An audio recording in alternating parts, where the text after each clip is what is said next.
Yo, yo, yo, how's everybody going? And welcome in to the Premier League show. This is the first ever Premier League show. Um, Obviously, the previous video, we were breaking down kind of what we're going to be doing on the show. And I give you a bit of a quick analysis on the title race from last weekend. This time we're digging deep, we're going into it. And this show will be the Premier League show. In my next video coming up, we're going to talk about the NFL. But with the upcoming weekend starting tonight. So yeah, I'm in Australia, so this is now Saturday morning, Australia time. Tonight's Saturday night, Australia time. We're actually gonna have Man City playing against Crystal Palace. So I thought I had to. This is the time I have to squeeze in this episode here. So we're gonna talk about what happened in the midweek games. A lot of good action. I talked last week just about the title race. I think in this video, I'm going to talk a little bit more about not just the title race, but also some of the bigger clubs in England. I probably don't have time to get to all 10 Premier League matchups that happened, but probably the ones that are involving the regular top six, as well as obviously the Premier League title race. First up within this midweek fixtures was Tottenham. They were taking on West Ham. 12-point gap between the two sides. So Tottenham sitting in fifth, West Ham sitting in seventh. West Ham were on the outside looking in, but looking up towards Spurs and Man United, who were sitting in sixth at the beginning of these rounds of games. So this was a bit of a 12-pointer here. I think for Spurs, it was important, obviously, try to put the pressure on Aston Villa with their big game coming up against Man City, which we'll talk about later on in the video. But they went away to West Ham, the traditional London rivals. Tottenham started off well. A little bit of great interplay between Udogie and Bentancur, and good piece of wing play out on the left by Werner. Whipped the cross in, and Brennan Johnson put it in for Spurs. Brennan Johnson a bit maligned by the Spurs fans, obviously coming in, making his transfer in from Nottingham Forest this season. Tottenham went 1-0 up, but it didn't last long. Let me look at the timestamps here. So Brennan Johnson, 5th minute. So 14 minutes later, though, there was a corner for West Ham, whipped in by Jared Bowen, and Kurt Zouma headed it home. So that leveled the score at 1 apiece. Now, throughout the rest of this game, I felt West Ham had the better chances. There was a free kick by James Ward-Prowse that was saved by Vicario. There was a break by Mikel Antonio. There was a very close chance by former Arsenal player Kostas Mavropanos, also from a header. I think, look, let me take a look at the match stats here. So Tottenham did dominate possession, and there were 4 shots on target. So while saying that, in terms of the shots in this game, it was 4-4, 13-11 Tottenham. Tottenham had a lot more touches in the game as well.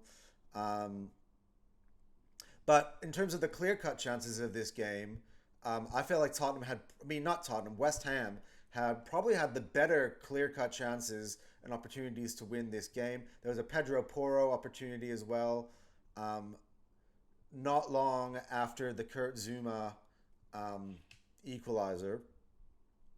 But it did finish 1-1. So what it meant was Tottenham would stay in 5th on 57 points. West Ham would stay in 7th on 7 points. So I think it's a good point in terms of keeping the distance from the chasing pack for Tottenham. So they did go 9 points clear of Man United with 8 games to go. So that's a pretty comfortable in terms of that 5th spot, that Europa League spot, which is probably at the moment, I think it's the lowest Tottenham probably will finish this season.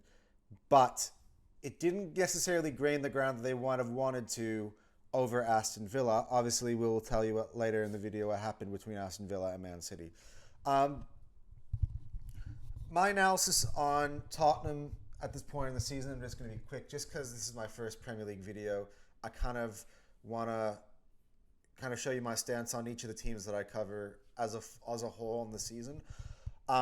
so bear with me just a little bit. I believe Tottenham started off the season very well, but I never thought that it was sustainable. Um, Obviously, Big Ange is from here, from Australia. Big up, Big Ange. Um, there's a lot of excitement. I think he's had Tottenham playing a lot better football this season. Obviously, they'll be playing European football again, which they were not doing this year. Um, which I think is an improvement on last year, you could say. And with a change of managerial, their project is obviously, I think, taking a step forward this year. Obviously, they lost Harry Kane, um, but I think Tottenham are probably where they should be at the moment, which is chasing in the top four. I had them seventh in the predicting, so that's telling you that they're above probably where they were expected to be at the beginning of the season. Just given the fact that the manager was a bit of an unknown, he's a lot more known now, and I think Spurs fans are genuinely happy. I can't speak because I'm not one myself, but I think they're genuinely happy with the way this is going. Obviously, with the way they were at the beginning of the season, I think they feel a little bit disheartened, but they need to take a look at the picture at whole, and I think this has been a successful year for them. In terms of West Ham, given the fact that they did lose their best player in the summer, and they're coming off of a Conference League title, so they're a piece of European silverware for West Ham. I think they didn't expect that. I think they maybe expect to be maybe a top 10 side, maybe somewhere in the middle. I think the loss of Declan Rice is a bit of it was expected for them to be a bit of a drop off. Obviously, they reinvested well. They brought in Mohamed Kudus. They brought in who is the midfielder? I'll get into lineups. Did he play today as well?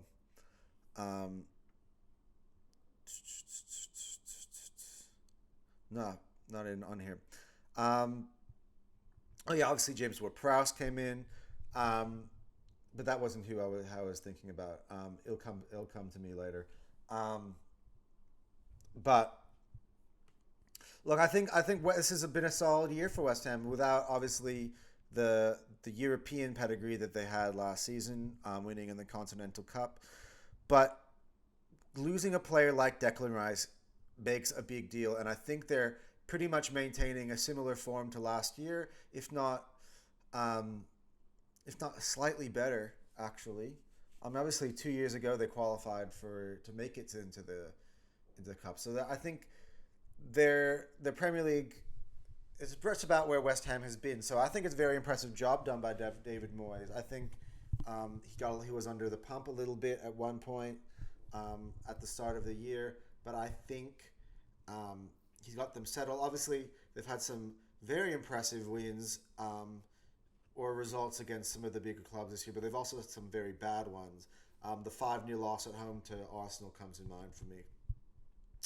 But yeah, that's my feeling on both those London clubs. Yeah, I think now more about on that outlook on Tottenham again. I think moving forward, I think their goal obviously is to qualify for the Champions League, which they're not far off of it, and I would say they'd probably be the favourites for that spot, given I don't know how well Aston Villa will cope with the pressure of a top four challenge. It's not something that they have been used to over recent years. So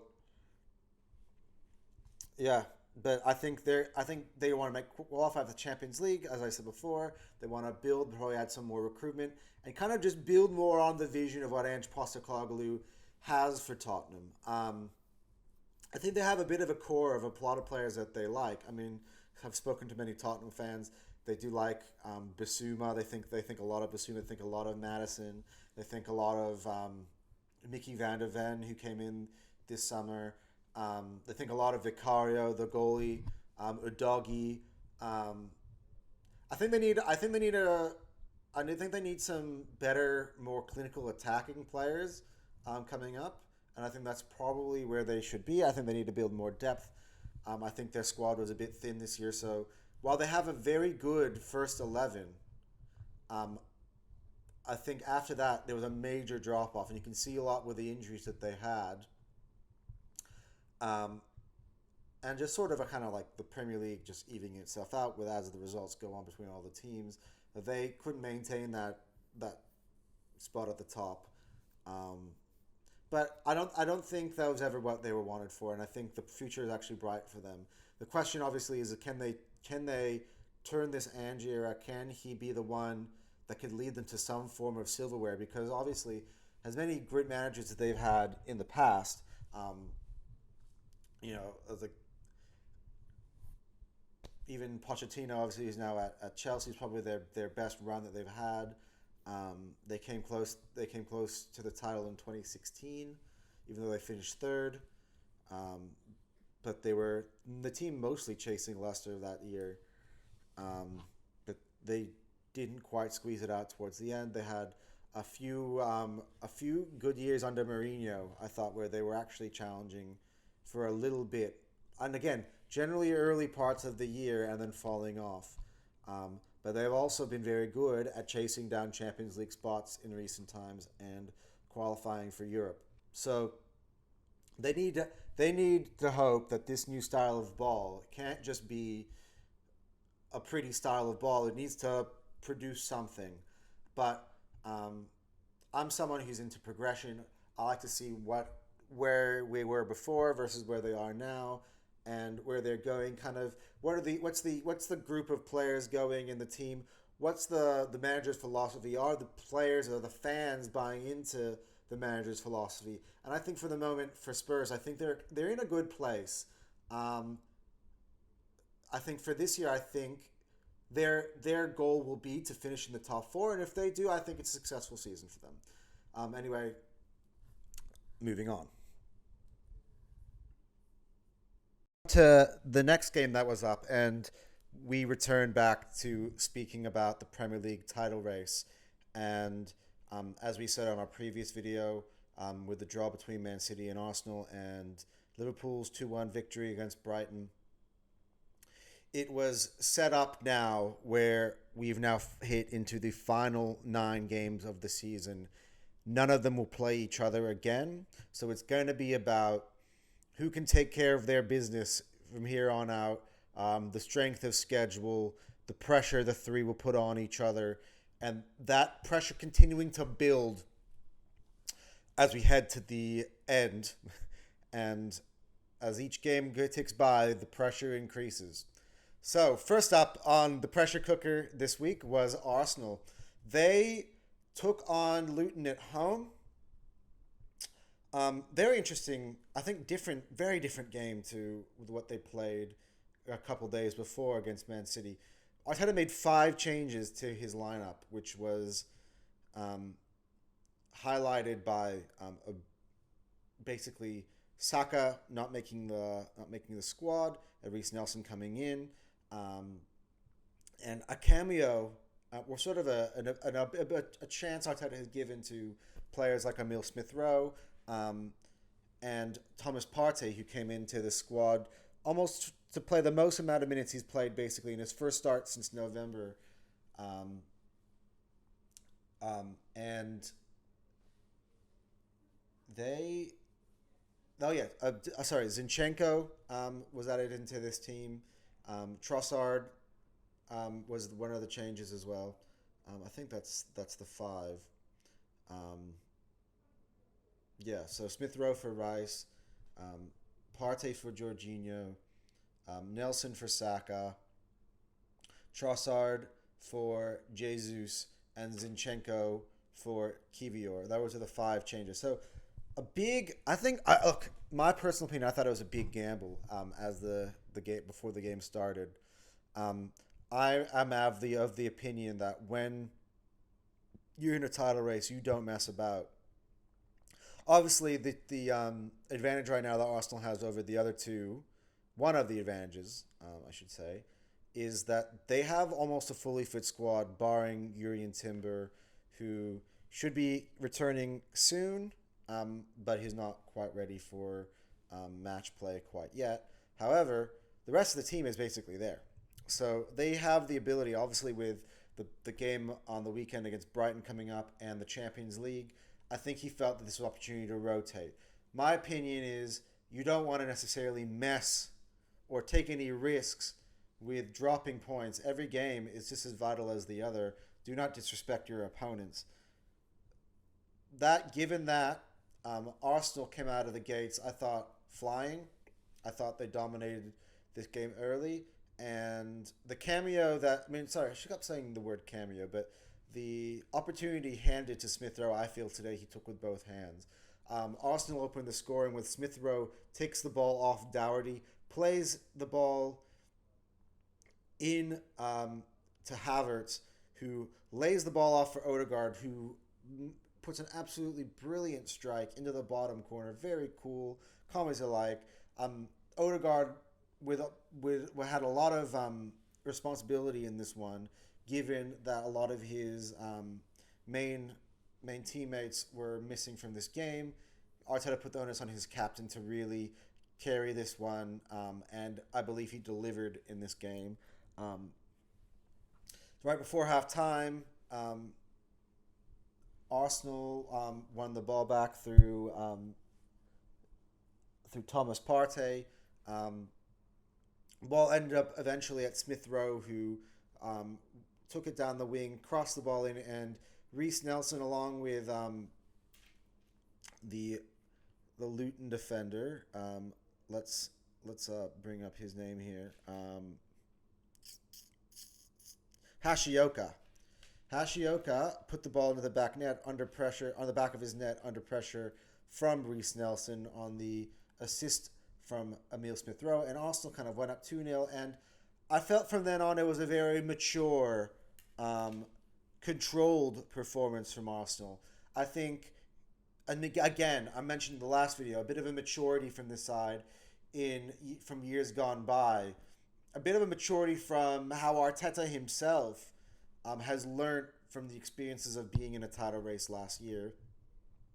And I think he realized, I've got 8 games to go after this. I've got a Champions League game.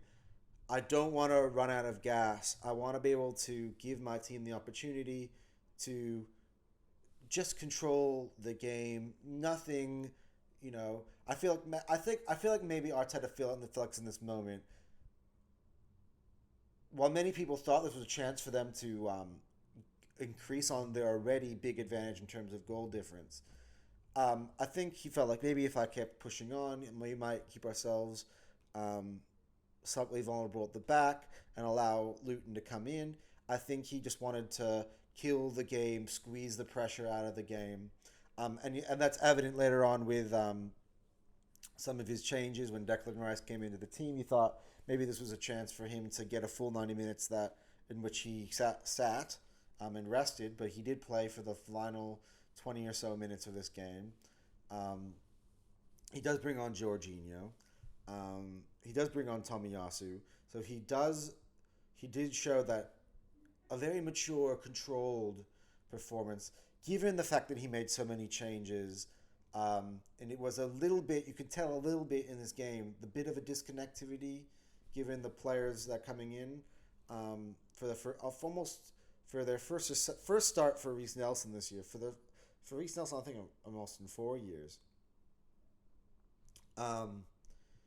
Second start for Emile Smith-Rowe, and he wants to keep that momentum ticking, but yet he's made the changes. So I think there's not much to say about this game. I think there'll be more about Arsenal's games to come, but I think they looked at Luton as a team that's in the bottom 3, also decimated with injuries themselves. They also had a lot of their key guys missing from this one. So I think it was more about getting the 3 points, moving on. I think it was a very mature performance from Arsenal, and they move on. But I will again, I highlighted a bit in the last video, but I'm going to go more into depth, just like I did with Tottenham and with West Ham. Arsenal. And I'll start with Arsenal. I don't think many people are interested, with no disrespect to Luton. I don't really watch many of their games, so I can't give you a full analysis of them. But I'll talk about Arsenal. And Arsenal obviously last year bottled the Premier League title. They used the word bottled. Um, it was their first time being in a Premier League title. I think they started the year with aspirations of making it into the Champions League, and as the year went on, realized that they have something pretty special. Um, the mix of Arteta, I think, evolving probably into a good manager, and the quality, the young quality they have in the team. We talk about Saka and Martinelli and Odegaard, um, that core of players, the Gabriels and the Salibas. Like I think that partnership at the back, mixed with just some very exciting football, where they realized that I think they kind of realized last year what they had, their ability. They got a lot more confident, and they got themselves in a position where they were first for most of the year, and they thought, let's go for it. But I think they ran out of gas, seeing the pressure of Man City behind them, knowing that every game was vital. Um, I don't think he was willing to take a risk, similarly to what he did today, where he was able to refresh the squad. I don't think he really did it last year, unless, of course, there were injuries, issues, and that's when it caught on at the end. And they were missing players like Saliba, most notably, and I think they fell away from them. This year, obviously, they made the signing of Declan Rice. Timber, obviously, who was the other big signing, he hasn't necessarily featured, but they also made the signing of Kai Havertz, which was much maligned. And I think he wanted to try a new strategy, and a lot of Arsenal fans didn't quite understand at the beginning what Arteta was doing, as I thought we were in a title charge last year, and why are you changing what's working? David Raya was brought in and replaced Aaron Ramsdale and in goal for the most part this year, which I think was an adjustment. I think it was a very uncomfortable decision, given how popular Aaron Ramsdale is, and bringing a goalie from a different club in and just making him the guy. And I think putting him in a position where I kind of feel like he was unpopular amongst the fan base.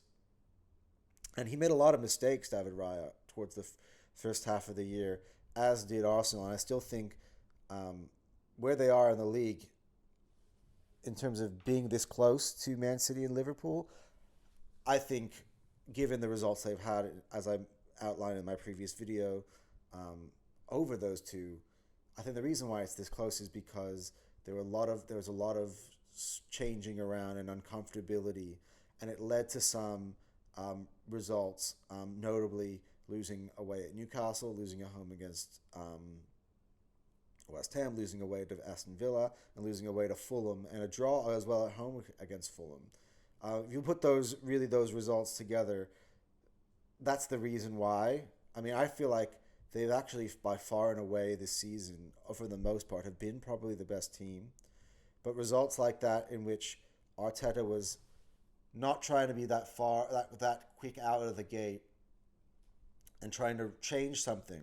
Obviously, Einstein says that the definition of insanity is trying the same thing over and over again, expecting different results. And I think Arteta just trying something different. And I think as coming back out of January from their Dubai, they've been by far and away on fire. They've been the most informed team.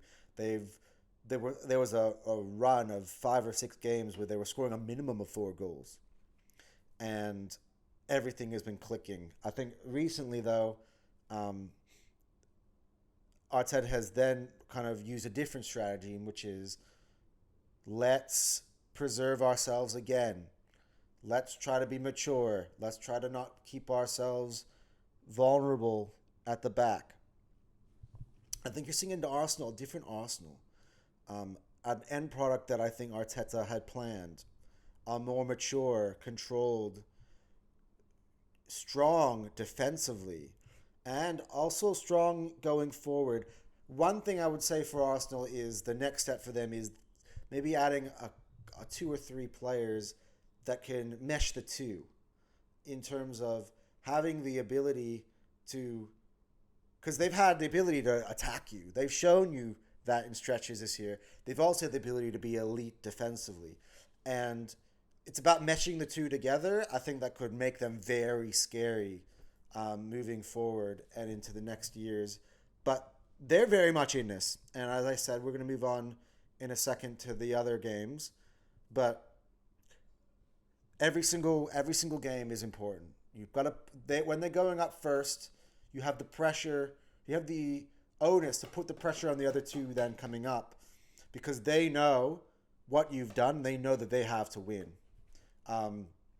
When you drop points, you're handing them the other teams opportunities, and you're almost taking yourself out of this race. Right now, a draw right now, given that they don't play each other again, is very dangerous, and it could be very catastrophic. So I think Arsenal knew exactly what they were doing. It was a mature performance against the Luton side, and they pick up the 3 points, and then they move on. Next up, we had Manchester City taking on Aston Villa, and this is one of the bigger games of the weekend. We just highlighted that Arsenal did beat Luton 2-0. So to the Premier League title race, that would have, prior to this game, put Arsenal 4 points clear of Manchester City. But, I mean, in reality, the two games kind of overlapped. So the second half of the Arsenal game was during the first half of the Man City Villa game. But as I said in the last video, at halftime it was 2-0, which is the same score as full time. So by halftime, Arsenal had created a 4-point gap between them and Manchester City. So this was City's chance to respond and maintain, with their 9 games to go, their title push, obviously. So the defending champions did play a team in Aston Villa who are, as mentioned during the Spurs video, the Spurs segment, I should say, that they're pushing for the top 4, and the current holders of 4th. So this was a big game with Tottenham having drawn. They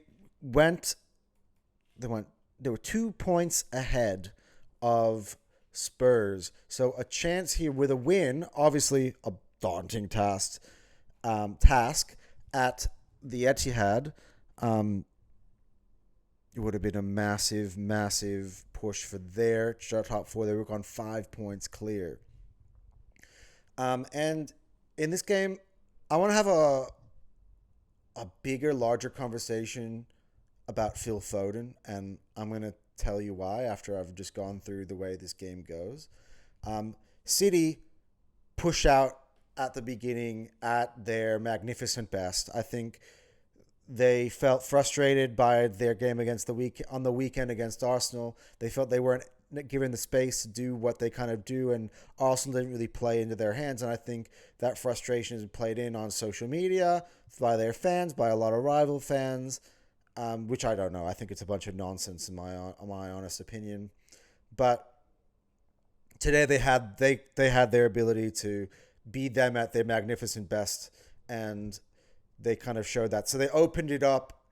Rodri got a nice, Doku on the right wing, beat the defender for pace, crossed it in, flicked in by Rodri. They went 1-0 up. However, Aston Villa, by the way, I should mention, I didn't mention at the start of this segment, Aston Villa made a lot of changes, and I feel like Unai Emery did a bit of a disservice to this game.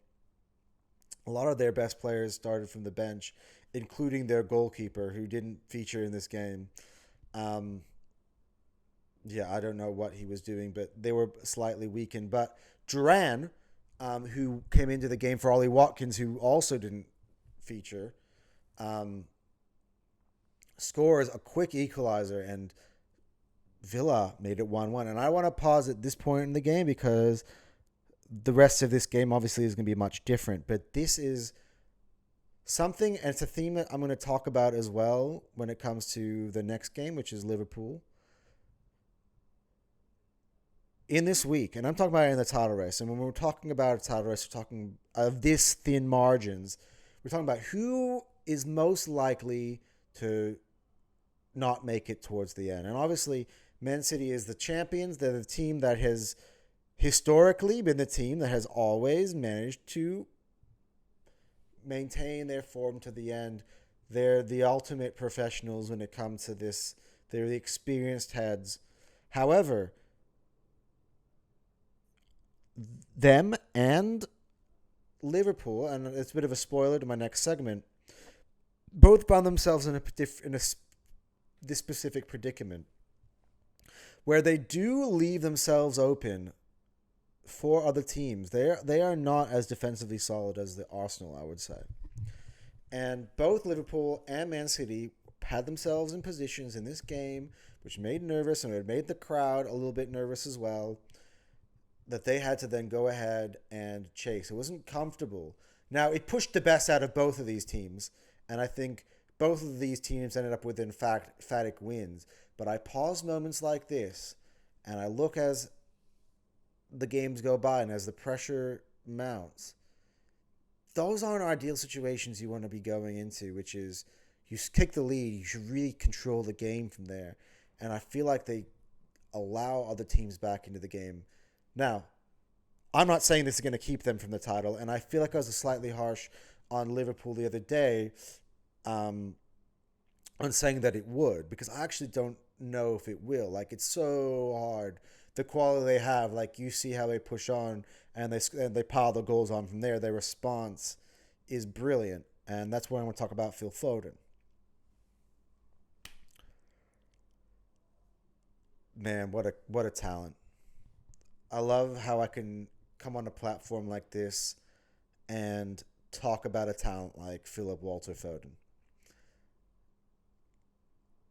At the start of the year, I could not have predicted that he would be the player he is right now. And I'm going to be quite blunt.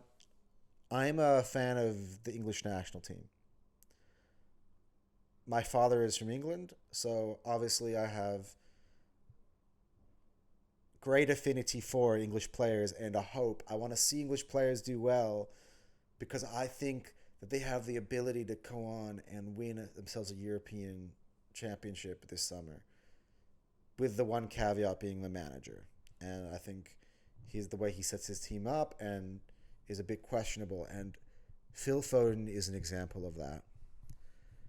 Because I believe that it's going to be inexcusable for him this summer. And we'll go on as I keep this game on pause because we'll go on to how this game finishes. And I'll tell you about Phil Foden and what he's done. It would be absolutely inexcusable if his midfield is not Declan Rice at the 6, Jude Bellingham at the 8, and Phil Foden at the number 10 creative position. Because what you've seen in the best team in the world right now in Manchester City is Phil Foden's ability to almost take the torch from Kevin De Bruyne, to take over games. He scored multiple hat-tricks this year. He's been explosive. And England need this version of Phil Foden at the Euros.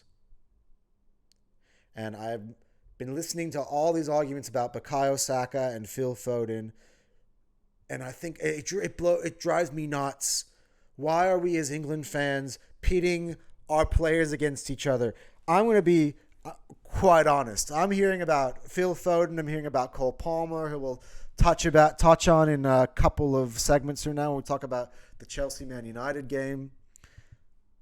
And we should be excited about all of them.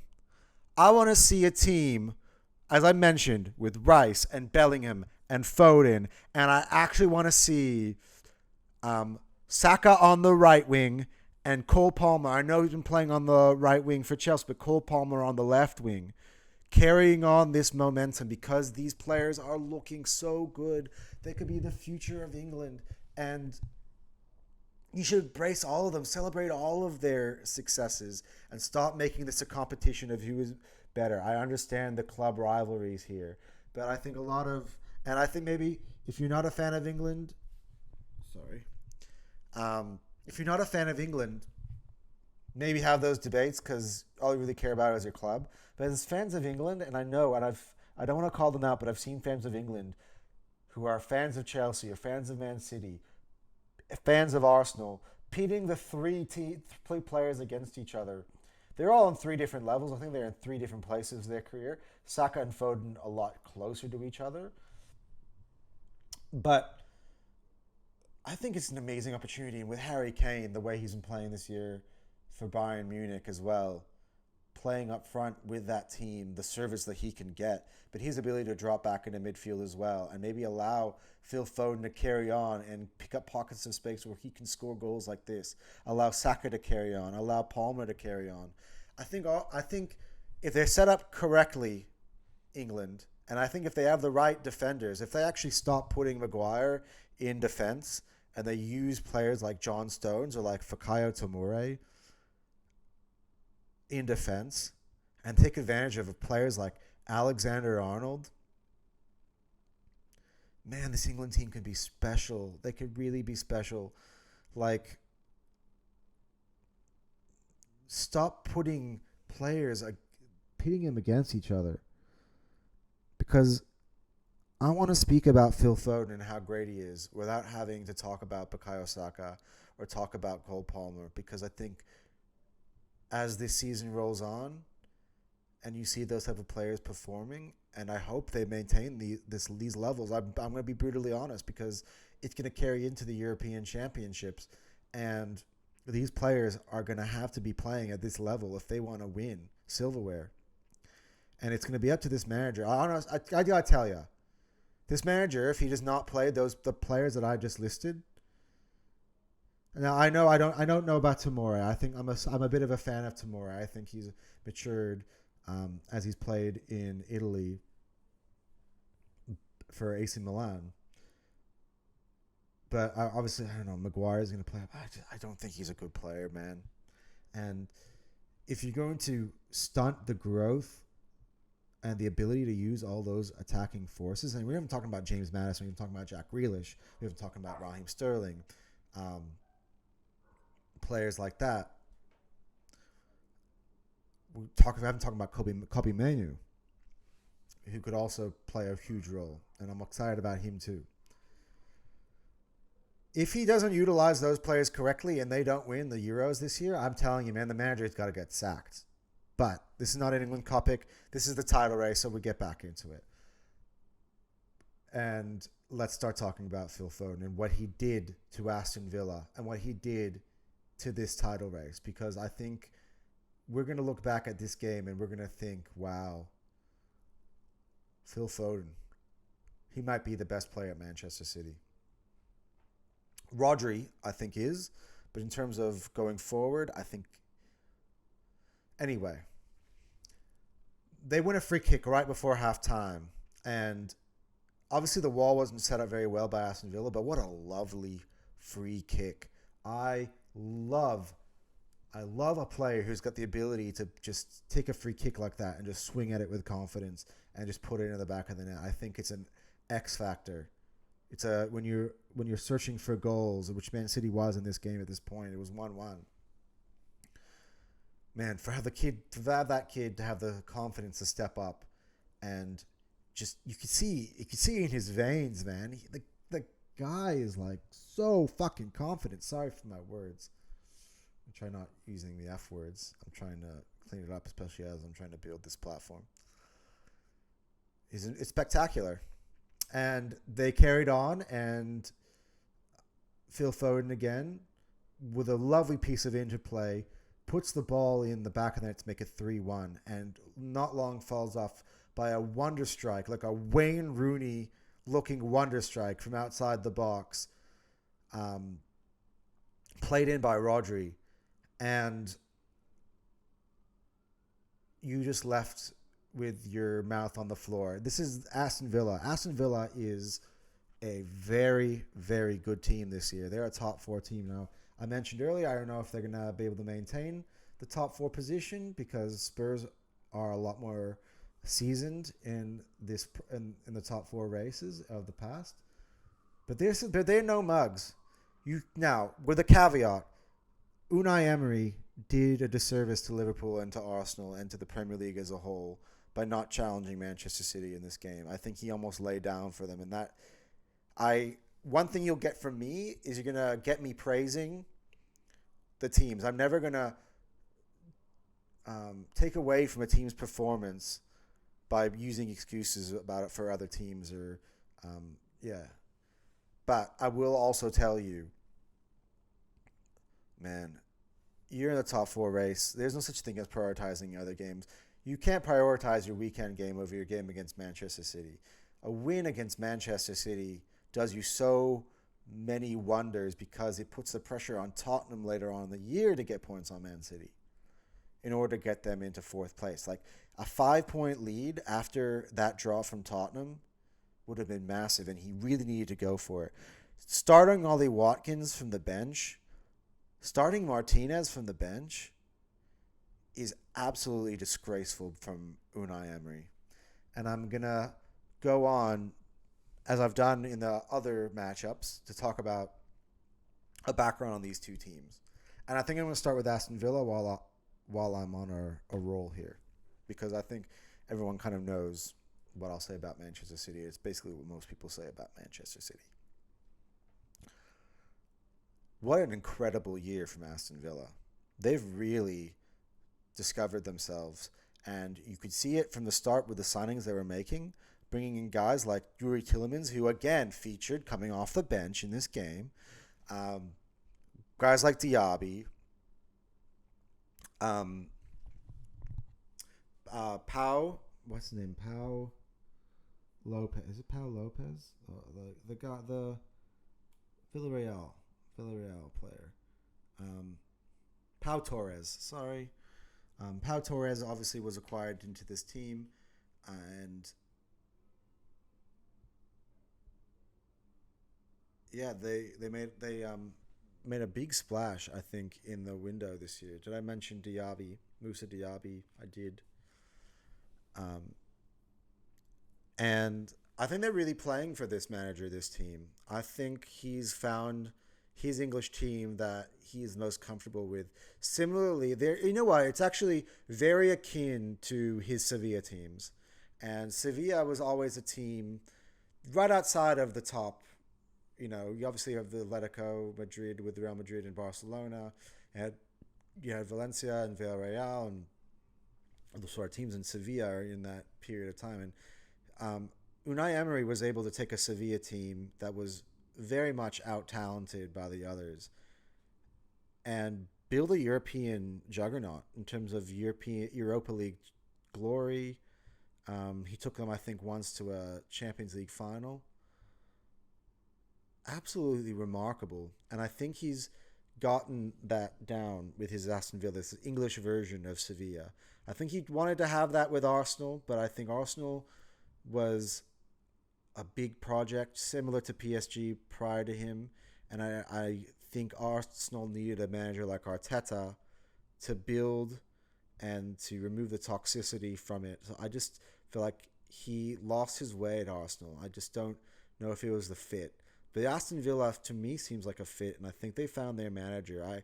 I honestly believe that he could be the long-term manager now for Aston Villa, for a club like Aston Villa. I don't know if a club like that could replace a manager like that going forward. They came off of Steven Gerrard as the most previous manager, and that was a project. But Unai Emery, I think, is the perfect manager for a club like Villa, and I had them finishing just outside, I think maybe six, I think this year. Or eighth, sixth, seventh, or eighth. I have to look again at what I had written down. But,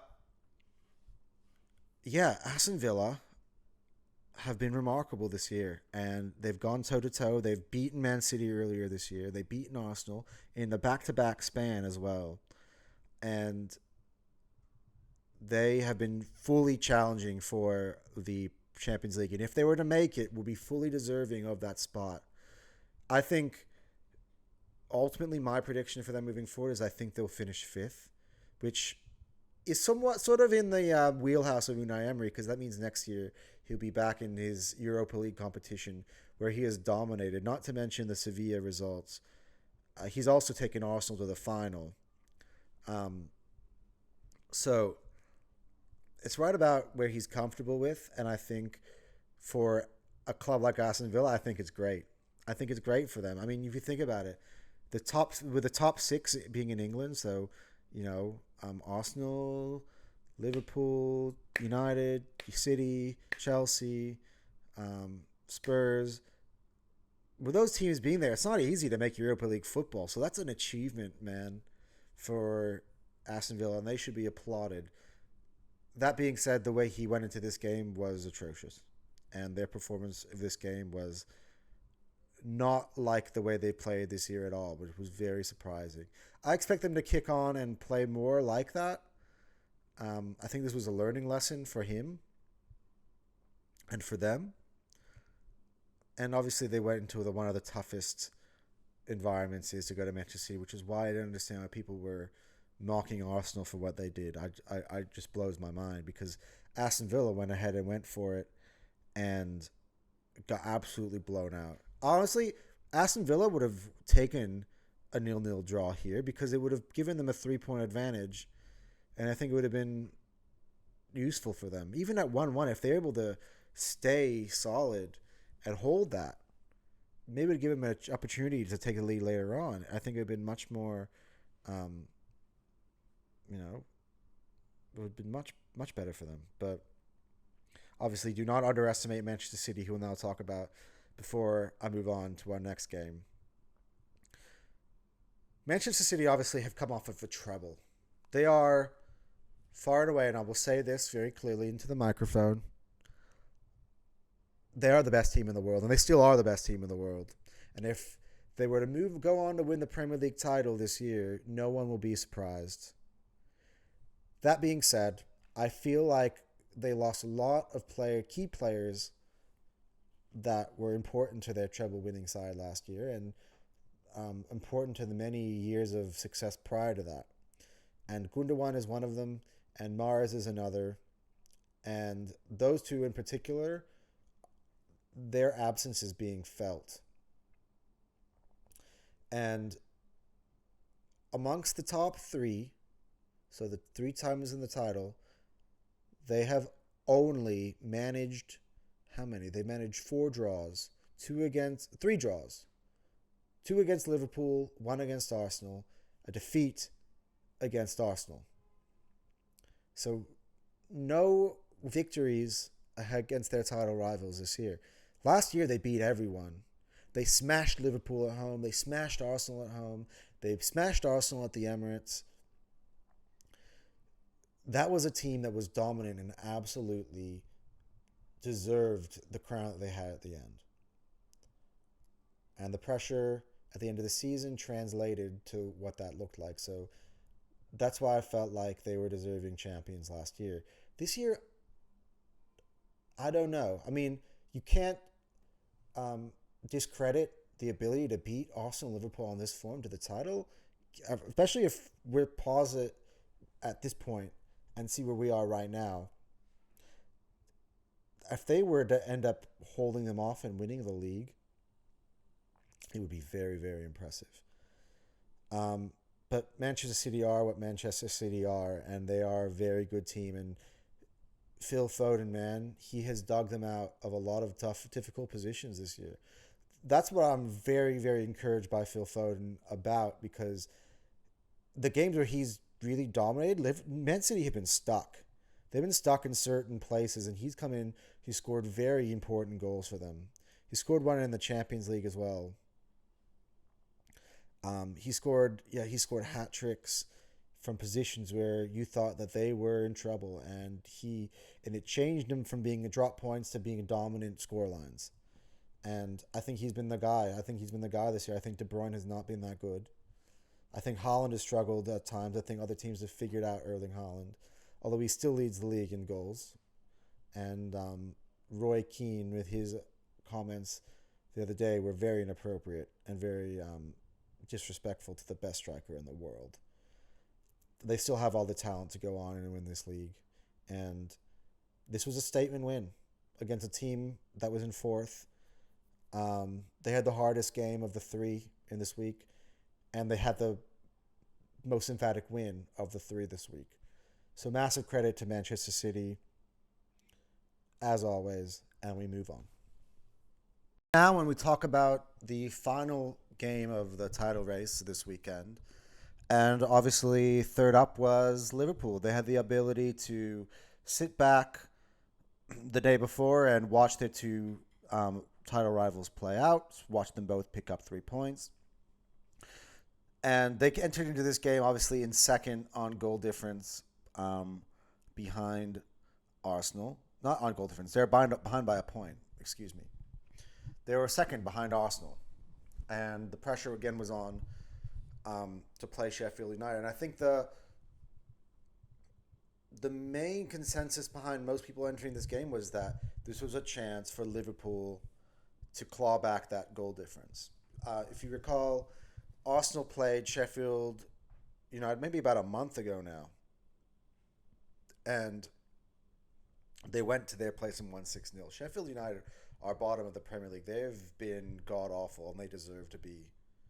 They they don't look like they're ready to be in this Premier League. And for a team like Liverpool, with the threats that they have moving forward, I expected myself this to be a bloodbath, especially going into Anfield. Arsenal won 6-0 away at Sheffield United. This was at Anfield, the Cauldron, the one of the one of the toughest places to play in all of Europe, with the most vicious crowd. um, but I say vicious in a very good way. I'm very have a great admiration for that stadium and that fan base. They are incredible. Like, everyone wants to be them. I'll say that out loud because this is an unbiased channel. Um, so I do wanna kind of run through this game, but also kind of piggyback off of what I saw on the weekend against Brighton, and I think a few of the similar issues or criticisms that I have of their ability to win the league definitely appeared in this game, a lot more so than Man City. Because I did pause the Man City game at the 1-1 point, and I said, you know, this is not the type of positions you want to be in, especially as the games wind down to the end, and every point is crucial to get if you want to win the league, and especially for Liverpool. My personal opinions before I start going through the tale of the Sheffield United game is, of the three teams, Liverpool currently hold the pole position. Regardless of if they came in second, they still knew that 3 points would put them top of the league, which is top of the league for good for before the next match week, which is an advantage they have. But I am of the belief that if Liverpool are going to win the Premier League, they actually need to win every single game they have moving forward. Because I think of the three, what I've seen, and I know I took it back a little bit when I was talking about it preventing them from the league, because this title race is so on a razor's knife edge. I don't want to count anybody out, and I also don't want to lean in towards one being favored over any of the others. Actually, on this channel, week in, week out, during my Premier League shows, I'm going to be very, very fair, I believe, to all three, but I'm going to tell you what I see, and honestly. Um,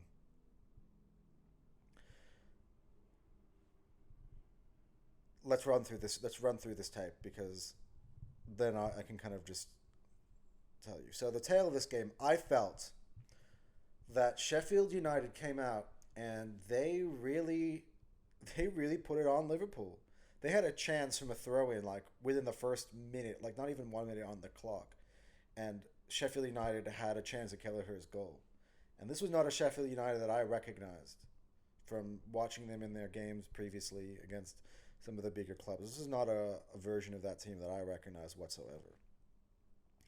And I felt like Liverpool was really very nervy at the start and really on the back foot.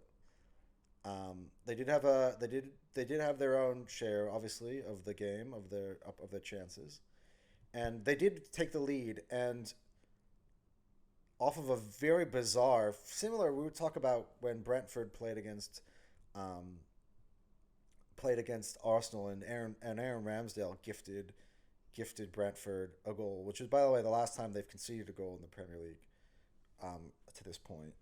Um, from a bizarre goal kick. That was a back pass. This is a goal kick, so this is even more embarrassing. And he literally Darwin Nunez chases him down, and he tries to kiss the center back, and Darwin Nunez literally it it comes off of Darwin Nunez. The ball comes off of Darwin Nunez. He deflects it, and it goes into the goal. And this comes completely against the run of play because you know what? I think this is goal. Before we talk about the rest of this game, I think you understand the context of this goal in terms of the way a game plays out. The more and more this game goes on and Sheffield United are feeling confident, eventually they will break through. And they did actually in this game at one point. They did. But then, of course, that makes it like, for instance, if Sheffield United go 1-0 up, that makes this a really stressful game for Liverpool, similarly to what they experienced against Brighton. But again, more pressure than the Brighton game because it's one more game chalked off. And also, Man City and Arsenal, they don't have the comfortability of knowing those two teams could draw each other, which they did. So this time, I think it was been a lot more stressful. But it changes the complexity of this game. And so obviously, in a race like this, the smallest little different things, even when the things aren't going your way, it is important. And I gotta say, in the pro Liverpool category, because I don't wanna come off as being a Liverpool hater because I'm not. I actually am not a Liverpool hater. I think I'm an admirer of of that club, the way they run, Jurgen Klopp, what they do. I was very happy for them the year they won the league. I think it's a beautiful community of fans that they have there. They're very together, and I'm very envious of what they have, and I love the spirit of their fans. I've got um, many friends. My boss, my team leader, are big supporters of Liverpool. So there's a soft spot in my heart for this team. So I don't want you to get things twisted. In regards of, I'm just being honest about what I'm watching on the pitch, and I'm being critical, and I will be critical of Arsenal, of Man City, if they do certain things. Right at the moment, Arsenal's not conceding goals. Let's say if they concede a goal like this against Brighton on the weekend or something, I will highlight that, and I will flag it, just like I have with City and with Liverpool. So what I'm going to do is basically highlight to you the great things that they're doing, but I'm also going to highlight to you, just pause you at the moments where I believe that for each of them could be things to come or things that they should watch out for that could keep them from achieving their ultimate goal, because it's such, there's never been any title race like this, especially in the social media area, and the margins are so slim. One mistake that can cost you points could cost the entire title. And that is where I believe Liverpool are at right now. They're in the pole position. If they keep winning all the way to the end, it doesn't matter what anybody else does. But where that means that they have the most pressure because they will feel that they had it in their hands. And I'll give you a context of Liverpool season will kind of more illustrate what I mean as well when I talk about that, because I think what they've done up to this part is remarkable. They've had quite a crazy, awesome year, I think, and I think their fan base has been really, I think, enjoying this sort of roller coaster, because I think it's also been a slightly surprise for them as well, given where they came from at the start of the year. But anyway, we move on, and into the second half, Sheffield United have a breakaway, and I guess they did kind of learn at the beginning of this game that Liverpool can be got at. That's one thing that I think Sheffield United didn't feel when they played against Arsenal, which is why they laid down and just got absolutely ripped apart, because Arsenal put their foothold in the game and they told them, look, we're here to take the 3 points from you. We don't care. Liverpool had a bit of a nervousness to me at the start, knowing that the other two teams had won, and they're like, oh, we gotta kind of do this, but they kind of like, and I saw Arsenal do that last year. I remember games like they played at Bournemouth at home and at Southampton. I mentioned this in my last video as well. But this is similar, one of those kind of starts, and this is where I'm kind of feeling those vibes a little bit with Liverpool. And Arsenal got away with it for a very long time last year, and so far to this point have Liverpool. At the time, by the way, I should, by the way, say, because I'm just saying this kind of having learned the lessons of last year. At the time, I thought, oh, this is what Arsenal kind of need to do if they want to win the league, because they also have the league, and it's like doesn't matter how it looks as long as they got it done. But I've learned by watching last year's title race specifically, um, that that's not necessarily true. There has to be some form of a confidence and a steadiness, which is a lot more sustainable as the games build up and as the pressure build up. That Arsenal was not ready for last year, and that Liverpool at the moment reveal the sort of symptoms I would say that was similar that Arsenal showed at this very point. Um, if Liverpool go on to win the league in the way they're playing games, I will hold my hands up and I'll be like, wow, that's awesome. Because I mean, at the end of the day, like it's great for documentaries and stuff like that when teams win games that are hectic and they win basketball games and that somehow maintains their way to the title. Because I'm someone who actually does like to see someone who breaks the mold and does something different to achieve the successful stuff. Um, I mean, I don't want to talk about NFL, but I've been told that running quarterbacks can't win you Super Bowls, and I'm definitely one who is going to be the first to celebrate a mobile quarterback winning a Super Bowl because it'll be won differently than how everyone supposes um, the rules to be or the status quo to be. I love teams that break the status quo. I think Liverpool did play similar to this in their title win. However, with COVID and the city struggles Man City had that year, they ran away with it and they never had the pressure. They weren't in a title race. It was one horse. It was just them, and they took it all the way. And um, yeah, but in this scenario, it's a very risky way to play. So yeah, Sheffield United made it 1-1 on the counter attack. They got a break, and then the header kind of snuck in at the back post where Kelleher kind of really didn't see it coming, and it kind of snuck behind him. And suddenly Sheffield United were level, and this is around 59. 50, what minute was this? The goal, 58th minutes. It was a Connor Bradley own goal actually. He deflected off Connor Bradley, and then I think Liverpool did feel again what as I mentioned the pressure, and for the next 15 to 17 minutes or so, it was very shaky, and there was a lot of anxiety in the crowd. They did have chances. They piled it on. Mo Salah actually came off, interestingly enough. Um, and they had some chances. Van Dijk had a chance from a corner that Sabozlai put in. They did have chances, but it was getting to the point. Actually, just at the point at this point, it was getting to the point where I felt like, man, Sheffield might actually hold on for this one because the pattern of the play is starting to the point where Liverpool were looking like so pressured and so stressed about just scoring the next one that they weren't very composed. And but they did get out of jail, I think, due to the fact, and I know there are going to be a lot of people who are going to, especially Liverpool fans, who are going to just gargle on about how good Alexis McAllister is, and he has been good recently. Like the pass he played for Salah um, against Brighton to put them up 2-1 was really impressive.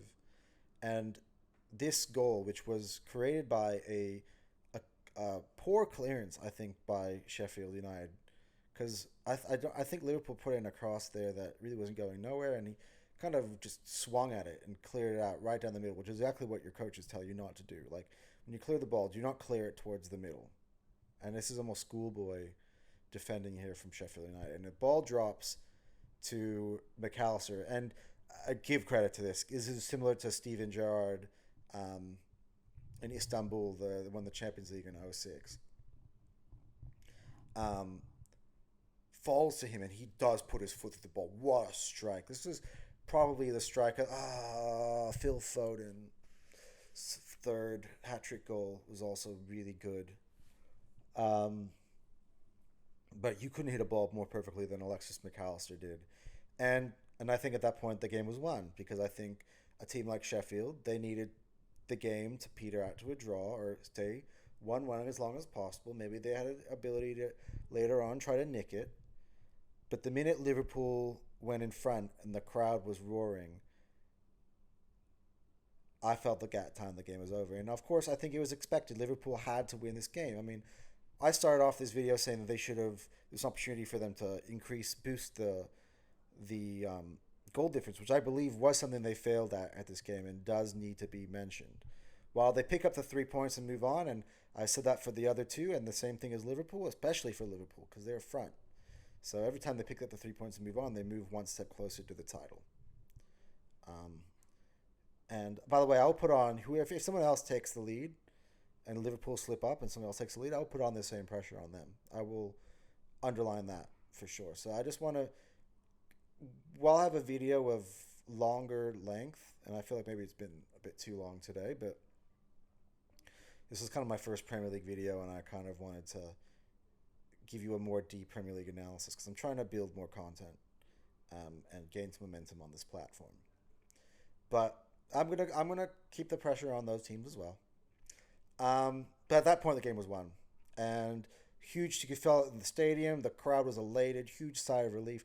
The anxiety kind of like dropped out, and he kind of didn't really think, especially even as me as a neutral, didn't really think that Sheffield United really had anything left in the tank to win this. And I think their manager himself sort of did that because he did bring on some attacking switches. McBurney came on, and he went to a 4-4-2. So he added an extra attacker because he felt like at 2-1, let's just do whatever we can to somehow, by any way possible, how do I get 2-2? What gives me the best chance to make it 2-2 and to get a point here? And at that point, I think he gambled, and that's when Liverpool took advantage. And Cody Gakpo does come on as a sub, and a beautiful cross comes into him, and he heads it home in the injury time minutes, and that was all she wrote. And Liverpool move on. Again, play with fire. Man City played with fire for a little bit. I think Liverpool played with fire for a lot longer stretches today as well. But at the end of the day, they get it done. They are 7 wins away, and I will say that they're 8 wins away. 8 wins away from being the champions. I think they need 8 wins, Liverpool, if they're going to win the league. I think if they drop any points whatsoever, I mean, obviously there's the ability for the other two teams to drop points, but I think for them psychologically, because they've been so resistant, I'd be very interested to see how they would respond to any setbacks, because at the moment it's very shaky, and it's like they're just holding on, they're clinging on, but you could cling on all the way. I don't want to remove that as a possibility. They can cling all the way, but what I'm just underlining now is that they are clinging on, and that was 3 points for them. And I'm going to, again, similar to Luton, I don't need to tell you the story about Sheffield United this year. They're a team that's in the last bottom place. They should be going down just as they came up. So 1 year spell in the Premier League this year. And honestly, I'm just going to be blunt before I move on to Liverpool and the remarkable year that they've had this year. I'm going to be blunt to tell you that I don't want to see them back in the Premier League next year, Sheffield United. I think there are better teams in the Championship that were in the Premier League last year that went down that are more suited to the Premier League, such as Leicester City. I even think Leeds and Southampton, who also went down last year, also felt a lot more like Premier League teams than Sheffield United do. Burnley and Luton. Luton doesn't feel like a Premier League team either. Burnley, to a certain extent, feels more like one, but also Luton could stay up. So, and I think I don't feel exactly the same way about Luton, but Sheffield, I don't want to see I know, sorry, Sheffield United fans, but I don't want to see your team back here next year. Now, Liverpool.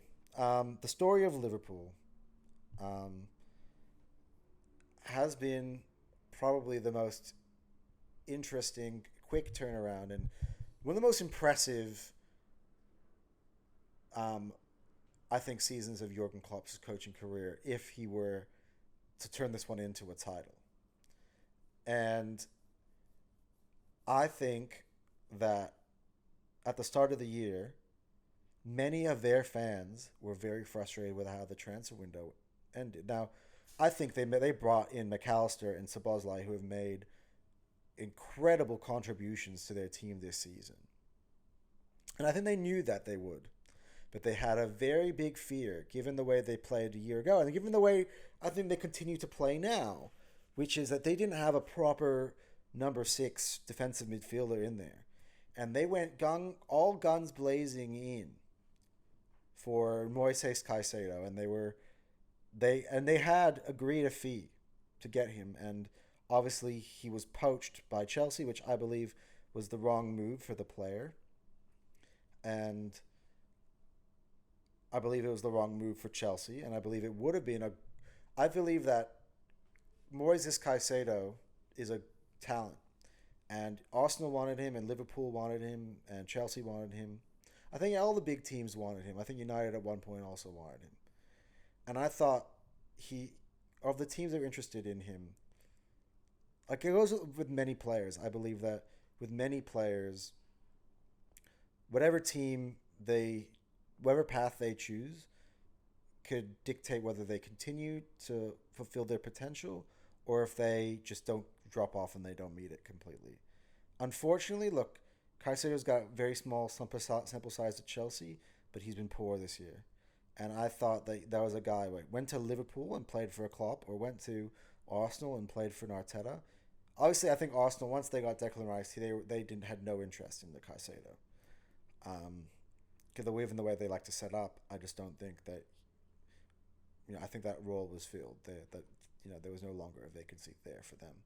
But for Liverpool, there was a massive vacancy, and I think Liverpool might, if they had made that signing, I think he would have played a different role and have been a lot less chaotic than he's been this year, because he would have had a manager like Klopp, a real father figure who can grab him from around the neck and be like, "Hey, son, please, I need you to do this. None of the nonsense, And just the footballing philosophy of Liverpool, I think, for instance, I think they would be looking a lot different right now had they made that signing. But I digress.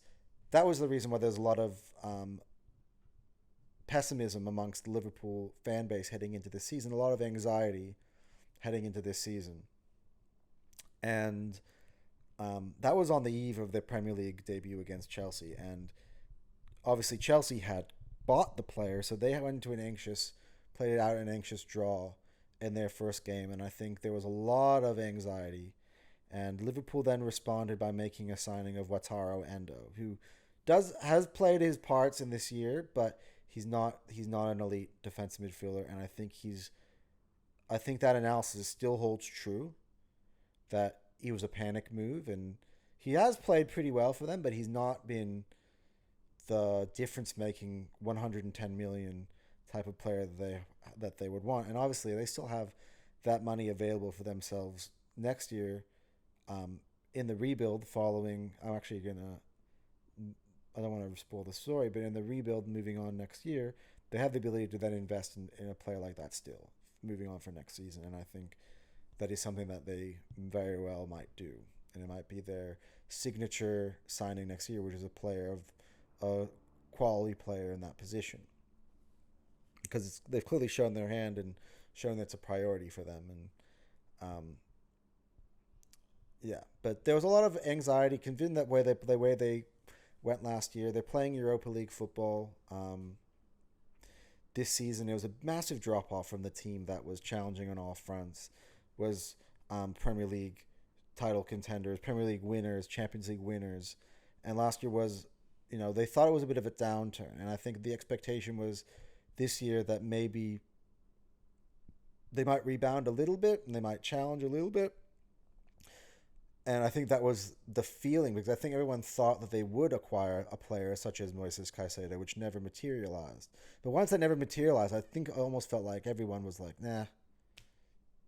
So, but not just only have they missed that defensive midfielder, they have gone through large spells this season of missing so many players in their team, and it got to the point in around January, February time where they're missing Mo Salah, they were missing Jota, they were missing Szoboszlai in there for different times. They're missing McAllister at different times. They're missing Alexander Arnold still kind of now. Missing Robertson for a long time. They lost Allison. Um, God, who else? Liverpool fans, if you're watching, can you remind me a little bit more of all the other players that have been missing from your team? But it's been crazy, and I got to give them respect. And regardless of all, and everyone kind of thought, man, again, this team eventually they're gonna drop off, and I'm showing a little bit of that in my analysis of them right now, even still, but they have managed to maintain the level. They keep winning games. They keep winning. They still get wins late. They also have some very convincing, very dominant wins as well. Don't get me wrong. They're not fully holding on in every single game. They are very much deserved to be in this title race, and they're of the three teams, I think, as the one that didn't expect to be here, similarly to where Arsenal was last year. As crazy as it sounds, because the pedigree under Jurgen Klopp has been that they have been here, but I think it's just been a remarkable job by Jurgen Klopp. Given the players been missing, his ability to introduce young players into the team, and for those players to actually maintain the levels. I think you've seen a breakthrough appearance from Connor Bradley, who's now is a piece for them to build upon. Because look, another thing that Liverpool can do, and of course I've underlined being an England fan, Liverpool can change Alexander Arnold's position when he's back to being in good health to being to being that maybe the DM, because he is a right back, so he has the ability to defend. So he can use that and put that into his game, and because he's got all these technical ability, dribbling, passing, he can score. Like, he does have the ability to be a real force as a number 6 or a number 8, which is kind of what I think he's always wanted to be. And Jurgen Klopp has alluded to that ability, and he's tested him out there at certain times. I think the addition of Connor Bradley is going to be another thing that might push them forward. I always kind of said to my Liverpool fan friends, to my boss, I said, all you really need, maybe you don't need a DM, maybe you just need a right back, and put AA in midfield. And maybe that might be something that the next manager does, because I don't know if Klopp loves to do it, but I think it could be the thing the next manager does, and it's very financially smart as well, because they don't need to dish out, because the money nowadays is going to holding midfielders. And I can't really, at the top of my head, think of a name of a guy that they could target to play that role. Really, they could really just use they really could just really feature Bradley. He's really come along really strongly this year.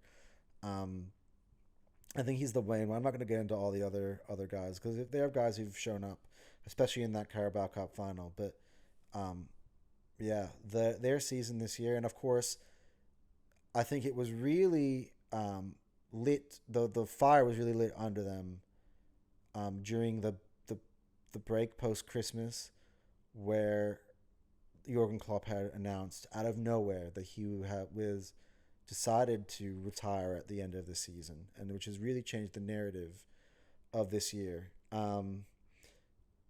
And that is the adrenaline I believe they're running on. They're obviously at a crossroads in their club, and they're the team that I feel like has the most to gain and the most to lose. No, I think the most to lose in terms of in this title race, because I feel like, as they've mentioned themselves, and they use the words all themselves at the same time, they use the words, this is their last dance. And this very well could be. I think it's very important moving forward to appoint the right guy. I think FSG needs to look into, appreciate all the small details, and you can't replace it all, because Jurgen Klopp is a once in a lifetime type of coach. And I'm very surprised that he's leaving Liverpool at this point in time. I would have imagined Jurgen to be in the category of a Sir Alex or a Arsene Wenger, who could have stayed at Liverpool forever and never gotten sacked. And would have could have gone on his own terms. I thought he had another at least another decade in him. I'm very surprised, and I'm very wondering if this is really the end of him. A man, a genius, a footballing brain of his, obsessed with football, the inventor of heavy metal football, he likes to call it. His Dortmund teams were just amazing. That's what he used to do with that team. Just what an incredible manager. And I'm very jealous that they've had to have a manager like Jurgen Klopp. You kind of knew when he came in that he would turn them around. They would be a force, and it turned out to be that way. And man, is this really it for him? I still wonder if he changes his mind, because that could be a thing. I don't know. He might just turn around and go, nah, I'm not turning him back. Imagine if he fires them to the league, or they come very close. He's got like, oh man, next year. Imagine if I don't know. I don't want to go. Never mind. Stuff happens to Man City, right? And you go, oh, okay. I have a chance for longevity here. A battle Arsenal, Liverpool. Going down the years. Let's do this thing. I think that would be really entertaining. But I don't know. We'll have to watch this space. I think you got to take the man at his word. But it's very disappointing. That news. But that has been the story of Liverpool seasons this far. It's been probably the most enthralling, noteworthy of the 3 seasons in terms of like the greatest soap opera of the 3, I would say. And which has really added an intrigue and element to this race. Like everyone sort of. I feel like for Man City, it's about dominance and their ability to put themselves a place in history to achieve things that no other club in England has ever achieved, winning 4 in a row. I think that for them that's the big story. For Arsenal, it's the resurgence under Arteta, a beginning of what could be a great dominant period of time, a change for a club that has been starving for a title for now almost 20 years. It will be this 20th anniversary of the Invincible season, which was their last Premier League title. And Liverpool, which is the story of the last dance and doing it for Jurgen Klopp. So many storylines of this title as we move on.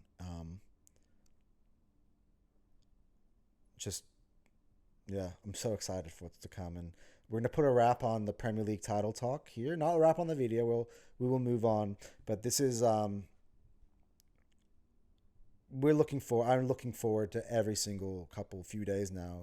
Like these games are coming in thick and fast, and they're all so exciting. I want to watch all 3. I'm actually really happy now that none of them play each other again, because I actually have the opportunity to watch all 3 of them play, and it's tremendous entertainment. It's great fun.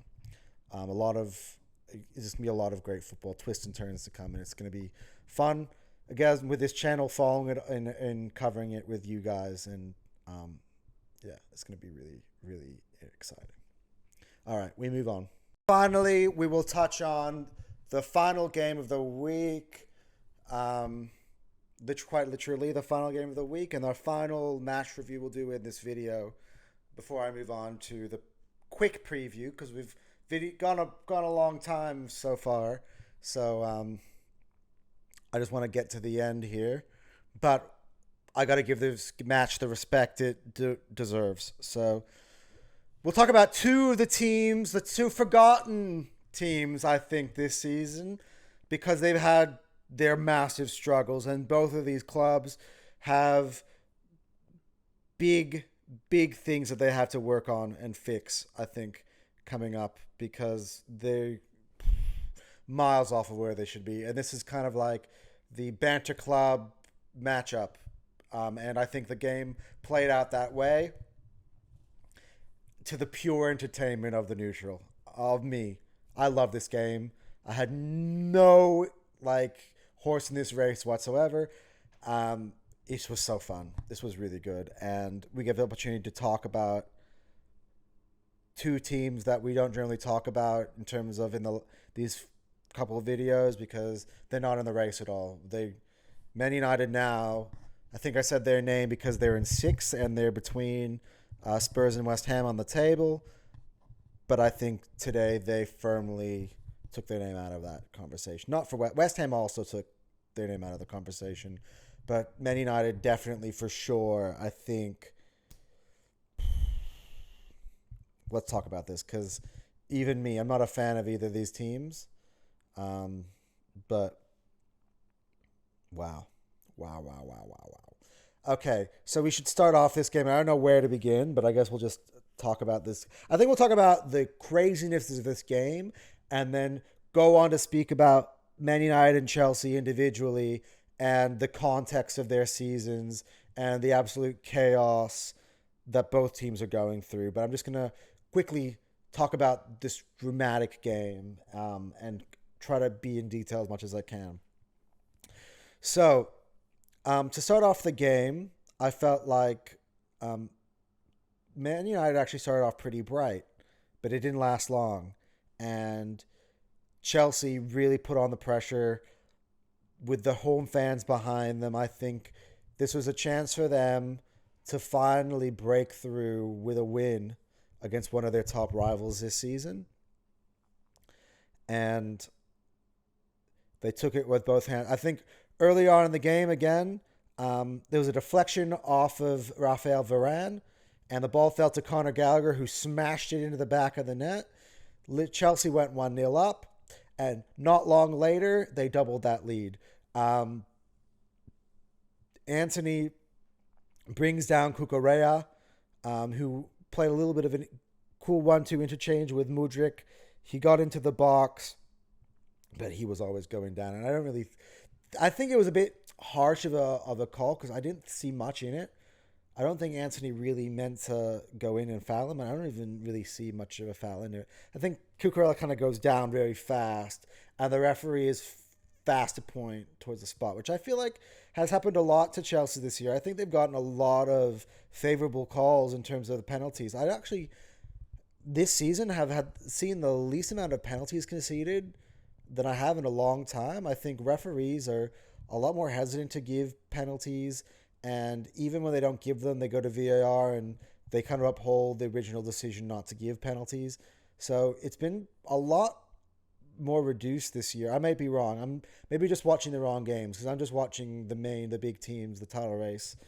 And I have watched Chelsea quite a bit this season as well. And from my experience, those are the games where you see the penalties. And they happen to get a lot of penalties this year.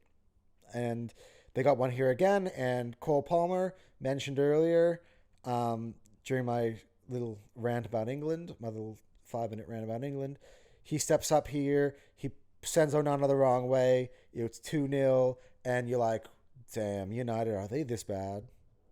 Like Chelsea are making them look like mugs. I'm not going to lie.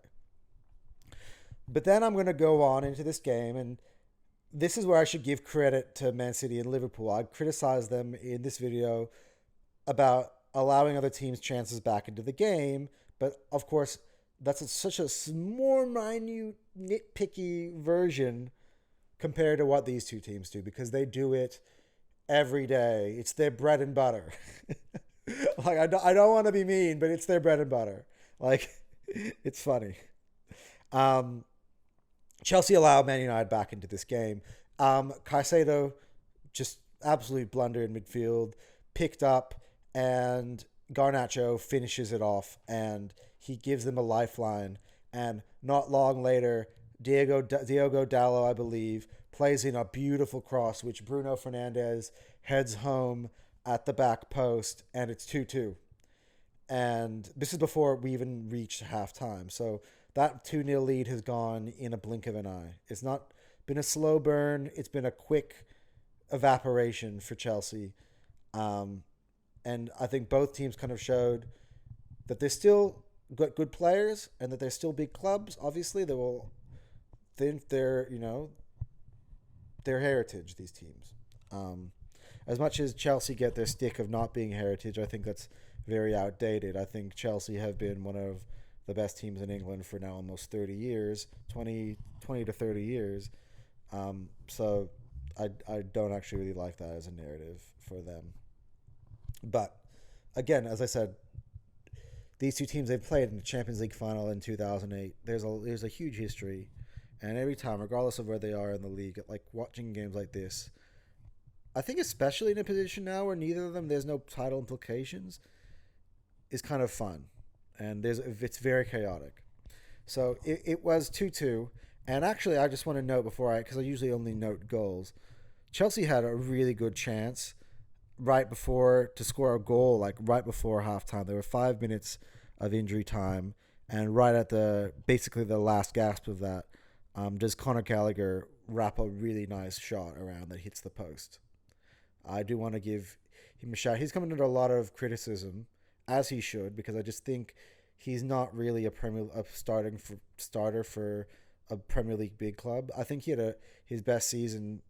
I don't think this year is actually having his best season, but in general, but prior to this, he had his best season when he was on loan at Crystal Palace, and he was a vital player for them while he was with Crystal Palace.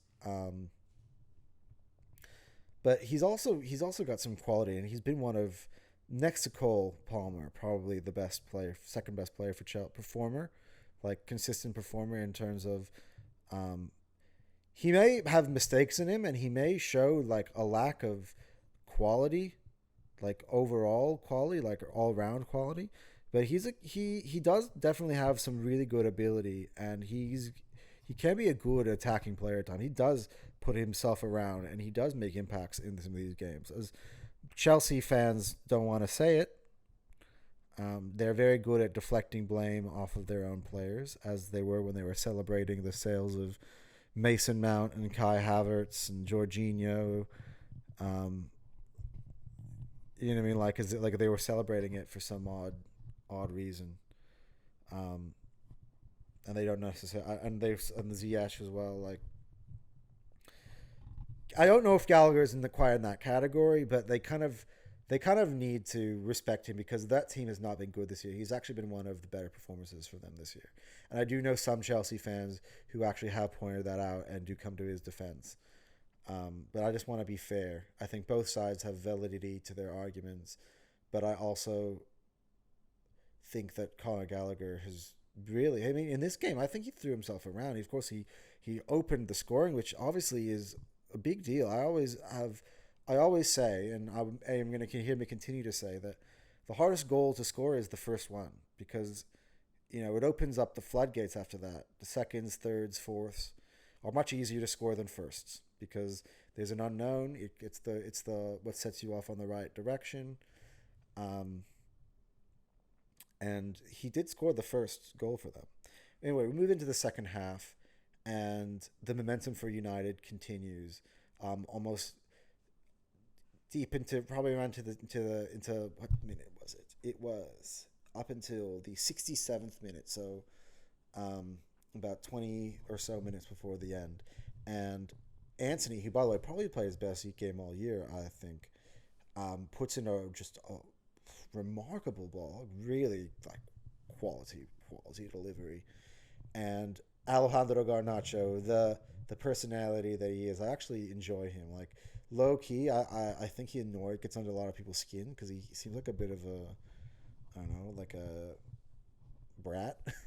But he's a talent, and the whole like him trying to be Ronaldo, like he must have had Ronaldo as a mentor during Ronaldo's time here. He's got some of the sort of like attitude, but it's funny because he's not Ronaldo, like, so it just looks hilarious, like he's like a Ronaldo wannabe, discount Ronaldo. I don't know, but he heads that ball home, and he's so funny. He just goes, takes a seat at the near by the fans, like on the edge of the fence. It was actually really funny. It was a great moment, I think. Very picture perfect looking moment. He is very good at that. Like when he scores and there's like a lot of energy behind him. Garnacho is probably one of the few that's just knows exactly what to do in terms of like his celebration, and it's pretty funny. But Man United turned the game around. Like I don't want to I don't want to not point out that at this point in the game, Chelsea had very much spit the dummy here. Like 2-0 up, going to 3-2 down. That is, again, everything that I stand against. I mean, it's everything that people want to see from an entertainment point of view. I'm a let's control the game type of guy. I don't like chaos. I find it fun sometimes, but in general, when I'm talking about the team's ability to be successful, I don't think chaos is should be at all be part of that equation. But of course, that we have that in abundance in this game, and um, for the longest part after that, I think Eric Ten Hag, and this is where he gets his most criticism for this game, is I think he could have pushed on. I think there was really momentum behind it. He makes some switches. He takes Garnacho off, by the way, who was absolutely on fire today. Like I'm not even kidding. We're Cole Palmer is the man of the match, but at this point, it would have been Alejandro Garnacho, and if he would have stayed on, he too could have been a hat trick hero. Oops, spoilers. Um, but yeah, interesting. And I should also, by the way, note that there were two injuries. Rafael Varane come off at halftime. Phil, what's his name? Johnny Evans. Oh my God, Johnny Evans. Good old Johnny Evans comes on as a replacement, and he also comes off, and he's replaced by. Let me get this right because I'm just going to be 100% honest. I've never heard of him before. I'm not a United fan, so. Willie Kambawala comes on and replaces him. So it's going to be something that I'll mention in a second when I get to my quick preview of the weekend's games. That is a massive, massive detail that should not be forgotten in terms of how this weekend is going to shape up and how the rest of this game shaped up.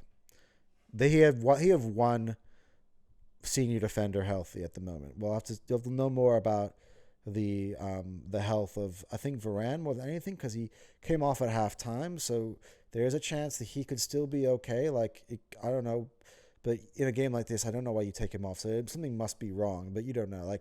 And the way that Ten Hag has managed injuries this year has been absolutely shocking. So it almost feels like even if he could be okay, do you really want to play him again a couple days after picking up such an injury? I don't know. I think there's that still up in the air about his status, and maybe I don't follow Man United news very closely, so Ten Hag could have given an update on that by now. I just don't know. I'm just going off of my synopsis of what I watched in the game. I don't follow up on injury news in regards to some of these teams. And I probably should if I'm gonna be more accurate in my previews. But anyway, Man United are holding on for a long parts of this game, and I actually thought they were going to win 3-2. I actually thought they were, at one point, Chelsea had almost given up. And 8 minutes go up on the board at 90, after the 90. And I thought United would see it through. It was at 97, it was about 1 minute to go, right? And Madueke comes storming in, and he beats Dallo. Before I start continuing, I should highlight that. He beats Dallo. Dallo, that was poor defending from him. He gets absolutely destroyed there at a very crucial point. And obviously, Nani Madueke has just come on about 8 minutes earlier to that, so he's full of energy. So and Dallo has played his part in almost a full game, so that also comes into context.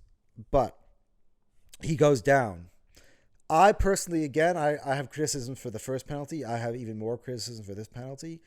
I don't really see it. I just see a player running for pace, trips over himself. You could see it in the video that he trips over himself. There's a slight tug of the touch of the arm from Dallo, but come on, he didn't cause Madueke to go down.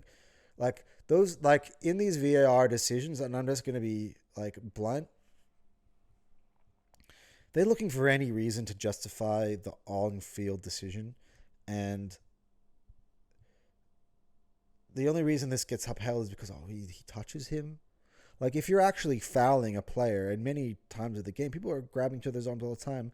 They're not even fouls. Like they then when they're trying to justify holding on to the call on the field, especially at this moment, I really think they should have overturned this call. Honestly, I was watching it originally on live. I was like, "Oh, penalty," but then when you actually see and the replay prior to the decision being given, and they're looking through the VAR, I'm like, man, they gotta overturn this. This ain't no penalty.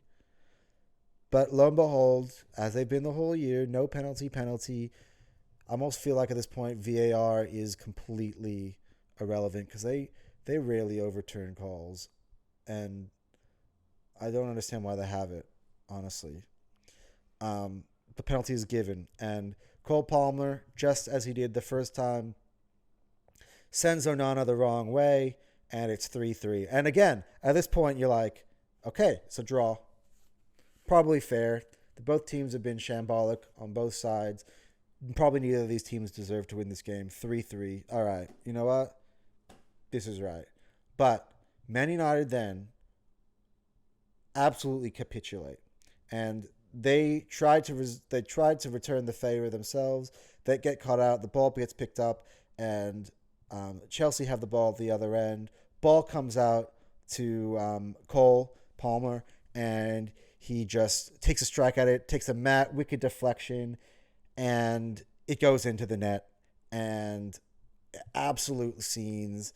Chelsea fans are celebrating like they've won the Premier League, which is absolutely hilarious because it just moves them from 12th to 10th. Like their season, they're look, they may play a part because they have to play Arsenal still to come. So they might play a part in where the Premier League goes. But to this point, I find them to be complete non-factor, which is why I'm saying the forgotten teams in terms of the big teams. Tottenham still have a factor to play. They play all three of the title rivals, and they're pushing for top four. So Tottenham are going to come up a lot. These two, I feel like I mentioned them because they're playing each other today, and the way this game turned out, I could not have gone through this video without discussing this because this is the type of stuff as a content creator you live for, right? You want to talk about games like this, but don't know. I mean, obviously the scenes, like the emotion, like come on, you do kind of give him a break. But Pochettino, I mean, the way he's been coaching this team, all of a sudden be like, oh, I was cracked. I just thought it was funny. And yeah, it ends 4-3. And man, many United fans must be losing their minds. I know they are for a fact. I've watched some other videos of the last few days. And shout out to Man United content creators. They're actually really they're one of the probably the stronger content creating communities in terms of of all the clubs. They're the biggest club in England. But some of their fans this year have been purely entertaining.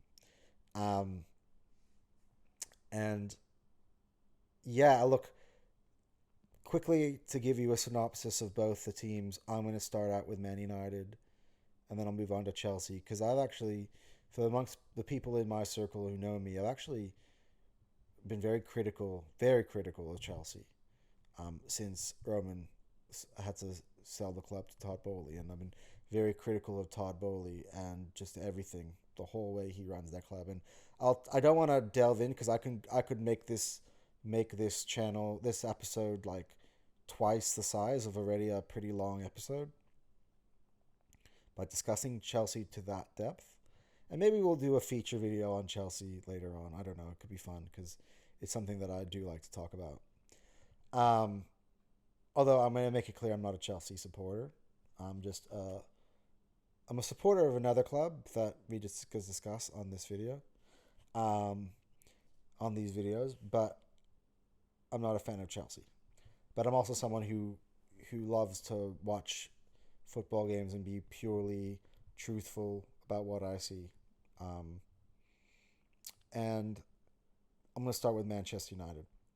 Man United, for me, at the start, I feel like this is the team that fooled me the most this season.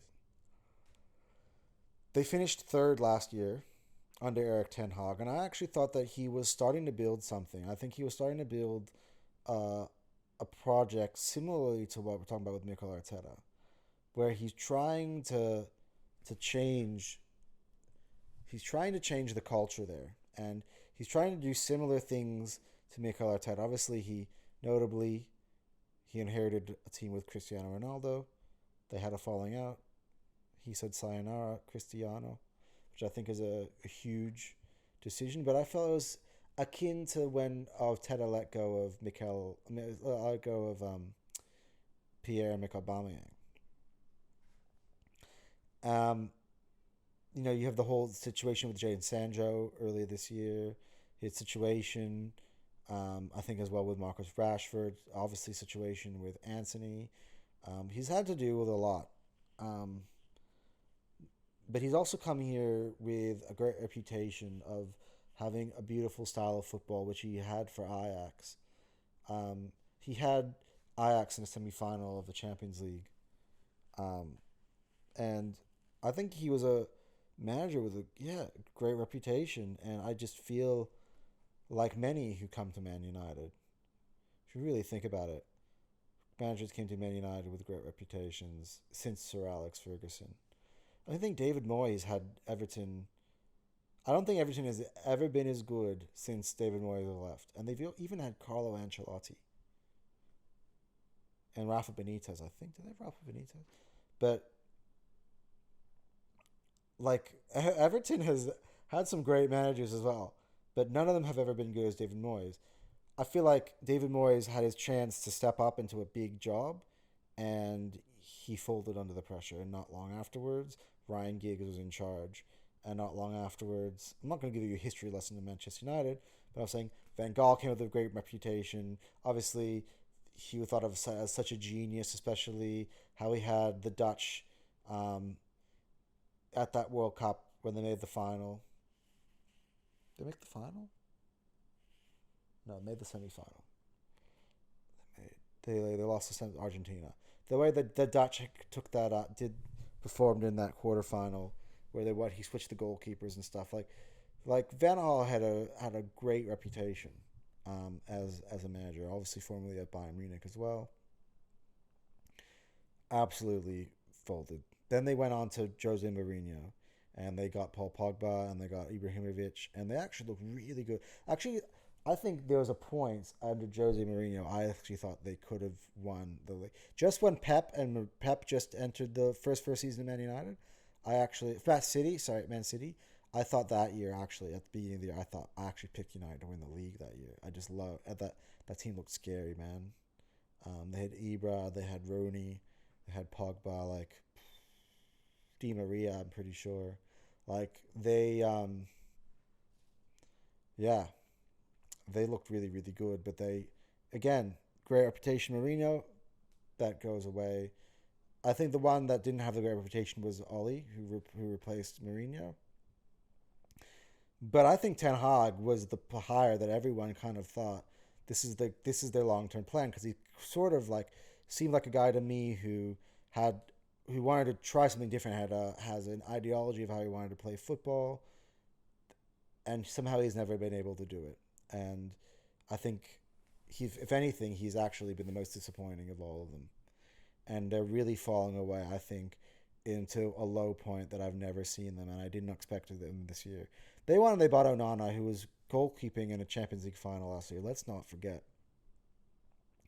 Right? They brought in Rasmus Højlund, who I thought was a good up-and-coming striker, and he had a really good vein of form this season at one point as well.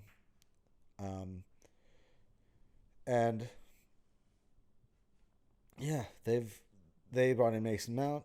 Like there are a few, signings they made to this team, and I thought, you know what, they were third last year. I actually didn't have them in the top three this year. I did have Liverpool in the top three. I had Man United as fourth. But for Man United to be six, but it's not just six. It's like feels like it's six, but it feels like 12. Like it's nuts. I've never seen United like this. This was the evil empire at one point. Like, to see how it's fallen is just nuts. But their year has been chaos. It's basically there's been a change of ownership. Man, they've become the banter club, And I think it's because of their status and the amount of fans they have. They kind of ticks the boxes that Arsenal used to have when they were the banter club. And it just feels like something that's burning. I don't. I look. They're also at a crossroad too. They have the ability now to change paths with new owner with Ineos now taking over.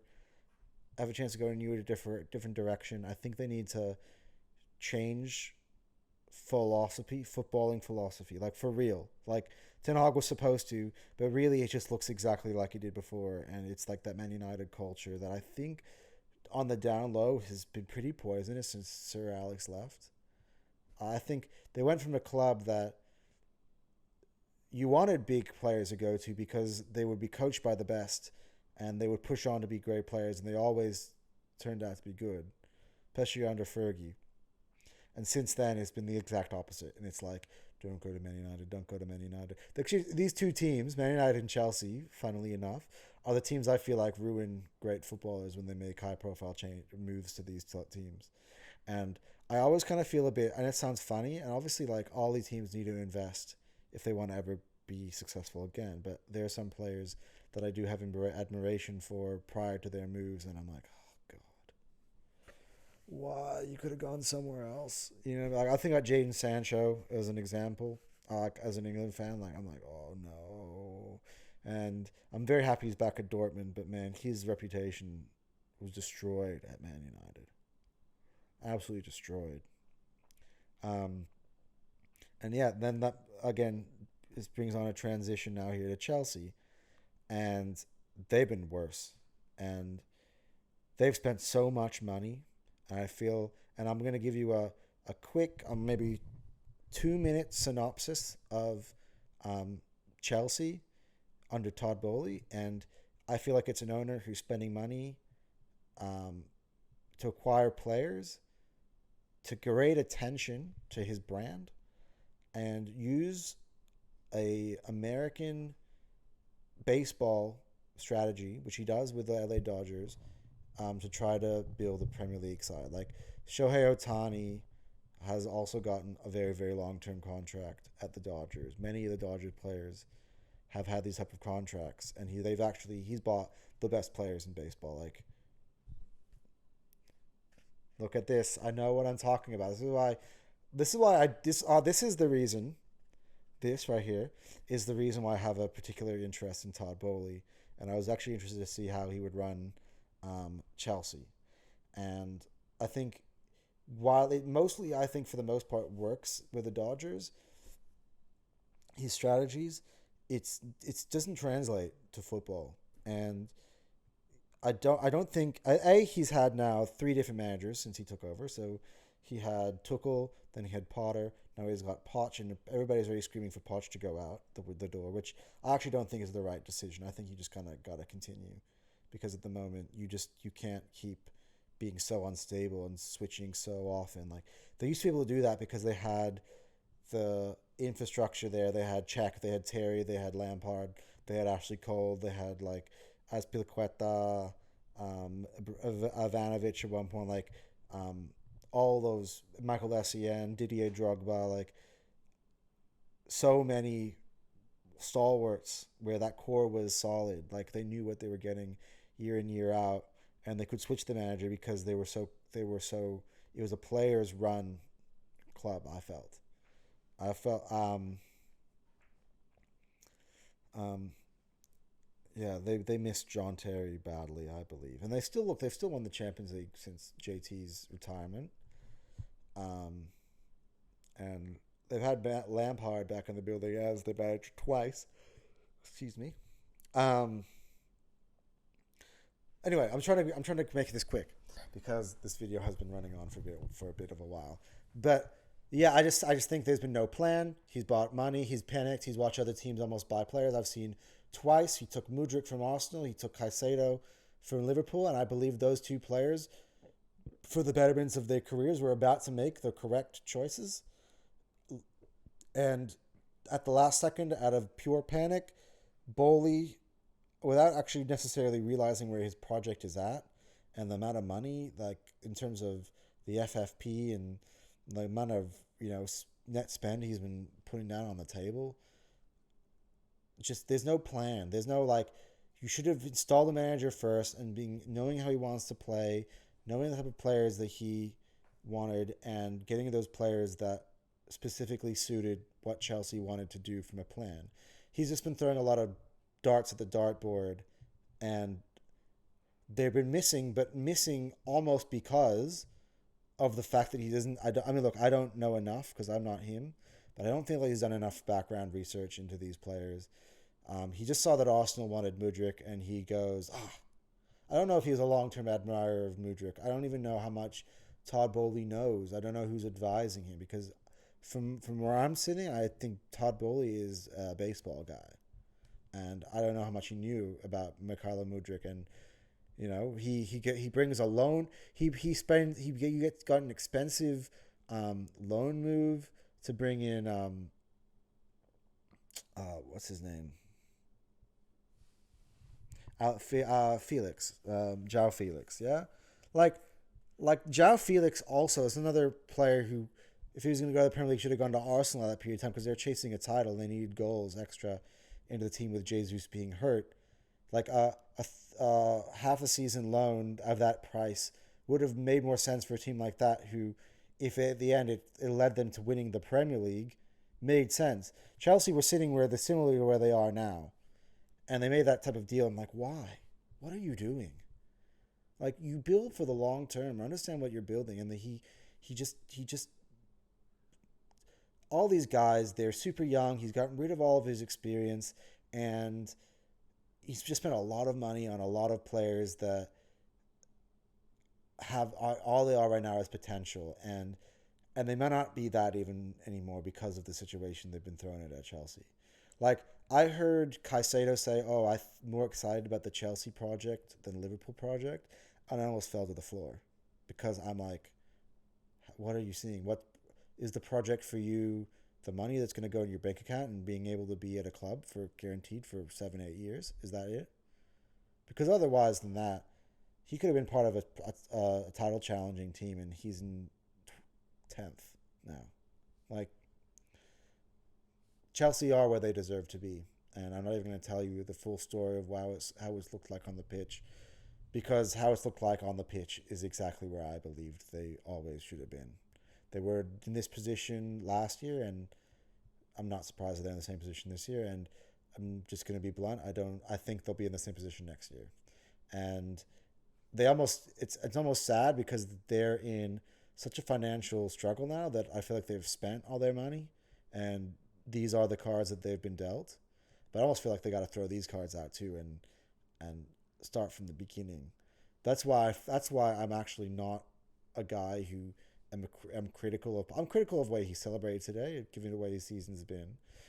I'm not critical of Pochettino in this job because he should have, if he was the piece that came first, a la what he did at Tottenham or what he did at Southampton, and he built those teams in his images, I think this team would be a team that's challenging for the top four. But it's a team that he's been like, these are the players that I've randomly acquired. They're all got loads of potential. There's no leader in the room. Go. And it's absolute. I feel bad for him, for the man at some point. I feel like if Chelsea is going to turn it around, I actually think it's got to be turned around with Poch in charge. And they've got Todd Bowley and Mbali and that whole team need to sit down with Pochettino and go, hey, how do you want to play? Can you give us advice on what type of players do you want to play? Who do you admire? Like, how do you see the vision of this team moving forward? I think it's important because otherwise, if he doesn't have a vision, then they should reset with a new manager. But I think he should be given that chance. And with that, I will end all my Premier League wrap-ups, and I'll call them catch-ups because this is my first video. It's so late on in the season. I just sort of wanted to touch on my viewpoints on all of the big clubs this year. I even did West Ham as a viewpoint. How about that? And Aston Villa. So the one team that probably should deserve to be in this video was probably Newcastle, but I don't know. I don't have only have a certain amount of time I could use, and I've way gone over that. So that has been my review of Chelsea against Man United. Finally, we end here in my final segment. And we're just quickly going to, and I mean quickly, like I said, I'd quickly try to cover Man United and Chelsea, and it went over 36 minutes. But this time, I'm quickly going to just kind of preview. I think in future, I'm going to try to make the highlight segments shorter and to give more room for the preview part. But here, I'm going to quickly kind of not necessarily give you a prediction or how I feel these games are going to go. I might give you just kind of a pulse of where I kind of think it might go. But I'm just going to kind of like lay out what are the fixtures coming out for the weekend. So the weekend does start, and I'm in Australia, so this is the early kickoff in England. But for me, it is at 10:30 p.m. my time. So great start. I think a great matchup to start the weekend, and that's Manchester City going away to Selhurst Park to take on Crystal Palace. And this was a game that last year Crystal Palace had kept City aggravated and almost took them down to a 0-0 draw for the whole game. This is actually, I think, famously one of Patrick Vieira's final games in charge of Palace before he got sacked, I believe. Or was it the other way around? Is it one of the first Roy Hodgson games? I think it was one of the last Patrick Vieira games. Again, if anyone's watching this, can you please tell me in the comments, maybe give me, remind me a bit more or correct me. Crystal Palace is a team, especially at home, has given Man City trouble in the past. So it should be an interesting game. I don't think this is a game where Man City will absolutely look like, for instance, like they did the other day. But you never know, because Crystal Palace is a mid-table team who, if Man City have the ability to roll them over. So this should be tense. I think the away atmosphere here at Crystal Palace is going to make this interesting. I do expect Man City to pick up the 3 points in this game. But again, I'll flag it because I think this is a tough place. This is a tough matchup for Manchester City. If moving on, other fixtures in the week, I'm just going to roll through them. Aston Villa, as we mentioned, who are in this top 4 race, they host Brentford. That's not an easy game. If you think about recently, Arsenal and Liverpool and Man City have all played Brentford in recent games, and they've given them, not all of them, a fight.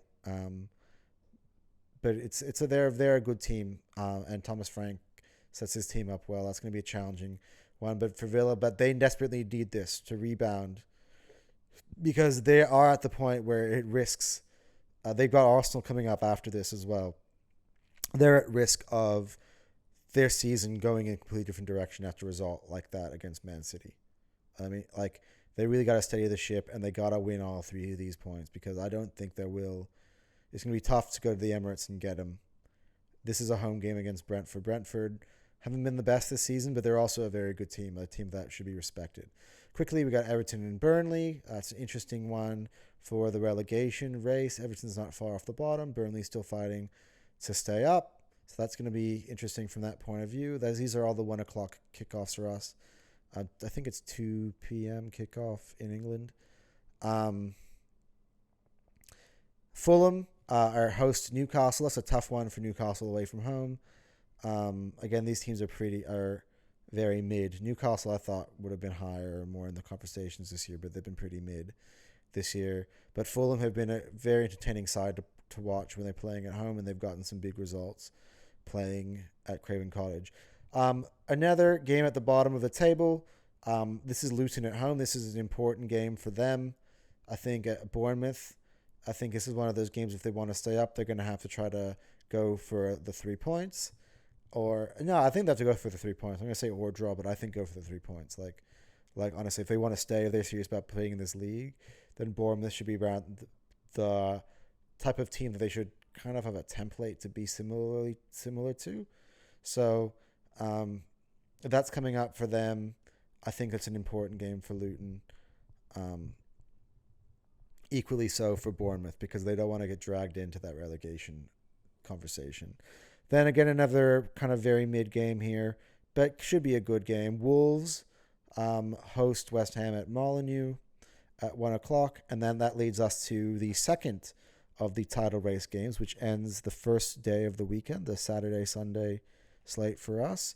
That's Arsenal going away to the Amex to take on Brighton. Similarly to Crystal Palace and Man City, I would actually use a very similar analysis of this. I think Arsenal in the past have struggled to play Brighton. I think it's Brighton play a very inspired, almost don't give a shit type of attitude at home against these bigger teams. Last year was a ping pong, like a basketball game. Arsenal won 4-2. But again, just like the City game, Arsenal could easily, just the quality could shine. They could be too much for Brighton, or Brighton could be stubborn. And this is again a game I'll flag. These games are all interesting, I think, for all three this weekend. I feel like more like these games I just went through, you sort of expected them all to win, including City. I know they were playing Aston Villa, but I felt like there was no way that Man City would not respond to dropping the last few games against both their title rivals. I thought those were all guaranteed wins. This is an interesting weekend. I do think this is an interesting weekend because this is one where the teams could, they could struggle. They could definitely struggle, but they could also win all three of them. And which brings us to the game of the weekend, which is Liverpool going to Old Trafford to play Manchester United. This is the big one for Liverpool because I will say, and I paused and I mentioned it earlier, Man United have an interesting conundrum in defense. They obviously showed in the Chelsea game that they have the ability to score and they have some really quality players, which is where I think the Liverpool will get problems. I think it's less about what Liverpool can do in the attack. It's more about if Man United can respond. Like the last time these two teams played within the FA Cup, it was 4-3. So, but the reason why Liverpool should feel more confident is Man United must have had the life sucked out of them. But the reason why they should be more pessimistic is because they're going away to Old Trafford, to the fan base that hates them the most, that would be desperate for them not to equal them on 20 titles. This is the game to watch, and this is everyone should be really paying attention to this.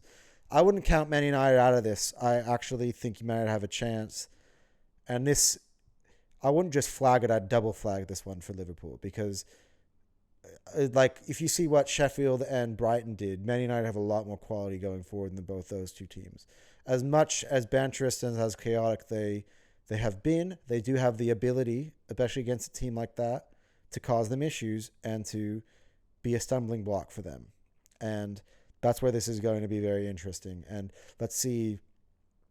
This is the first game I really put what I've said about Liverpool in the last two videos to the test, because I think Man United coming up, we'll see. Let's see if Man United will respond from the agonizing blow of that Chelsea game.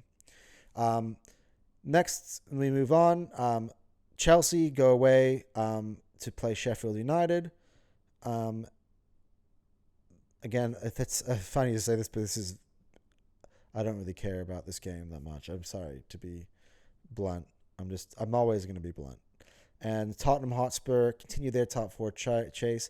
They've got a home game against Nottingham Forest, and that is where the weekend wraps up. So we're looking forward to an exciting round of games. We're going to do another Premier League show, I think, coming up maybe on Tuesday. I think I'll do a wrap-up of this. Maybe we'll do it. Wait, when is the last game? Yeah, Monday. No, but Monday's the game is early. Yeah, I think we'll do this wrap up on Tuesday. Coming up, the video. Make sure you guys hit subscribe. Hit the like. I'm really trying to get myself started. I've got 5 subscribers right now. It sounds funny. Like all these people are like, oh, I'm on up to 80K. Like I'm on 5, but I've just started this. So, yeah, make sure you guys, it's really going to help me out kind of build this from the start. So if you guys happen to make it to this far in the video, please hit the like. Please subscribe to the channel. I really think that, honestly, I'm not trying to big myself up or be shameless, but I think you're going to really enjoy the content coming from me because I think I've got a lot to offer you guys. And I think you'll be tuning in if you were to follow me every single week and just really enjoying the things I want to say. And I think the more following I have, the more I'll have a platform to sort of unleash. And I think we can have a whole lot of fun. But on my next video, we're going to discuss the NFL. But this has been it for the Premier League show. Have and enjoy your weekend. Enjoy the Premier League action. And yeah, take care, everybody. Peace.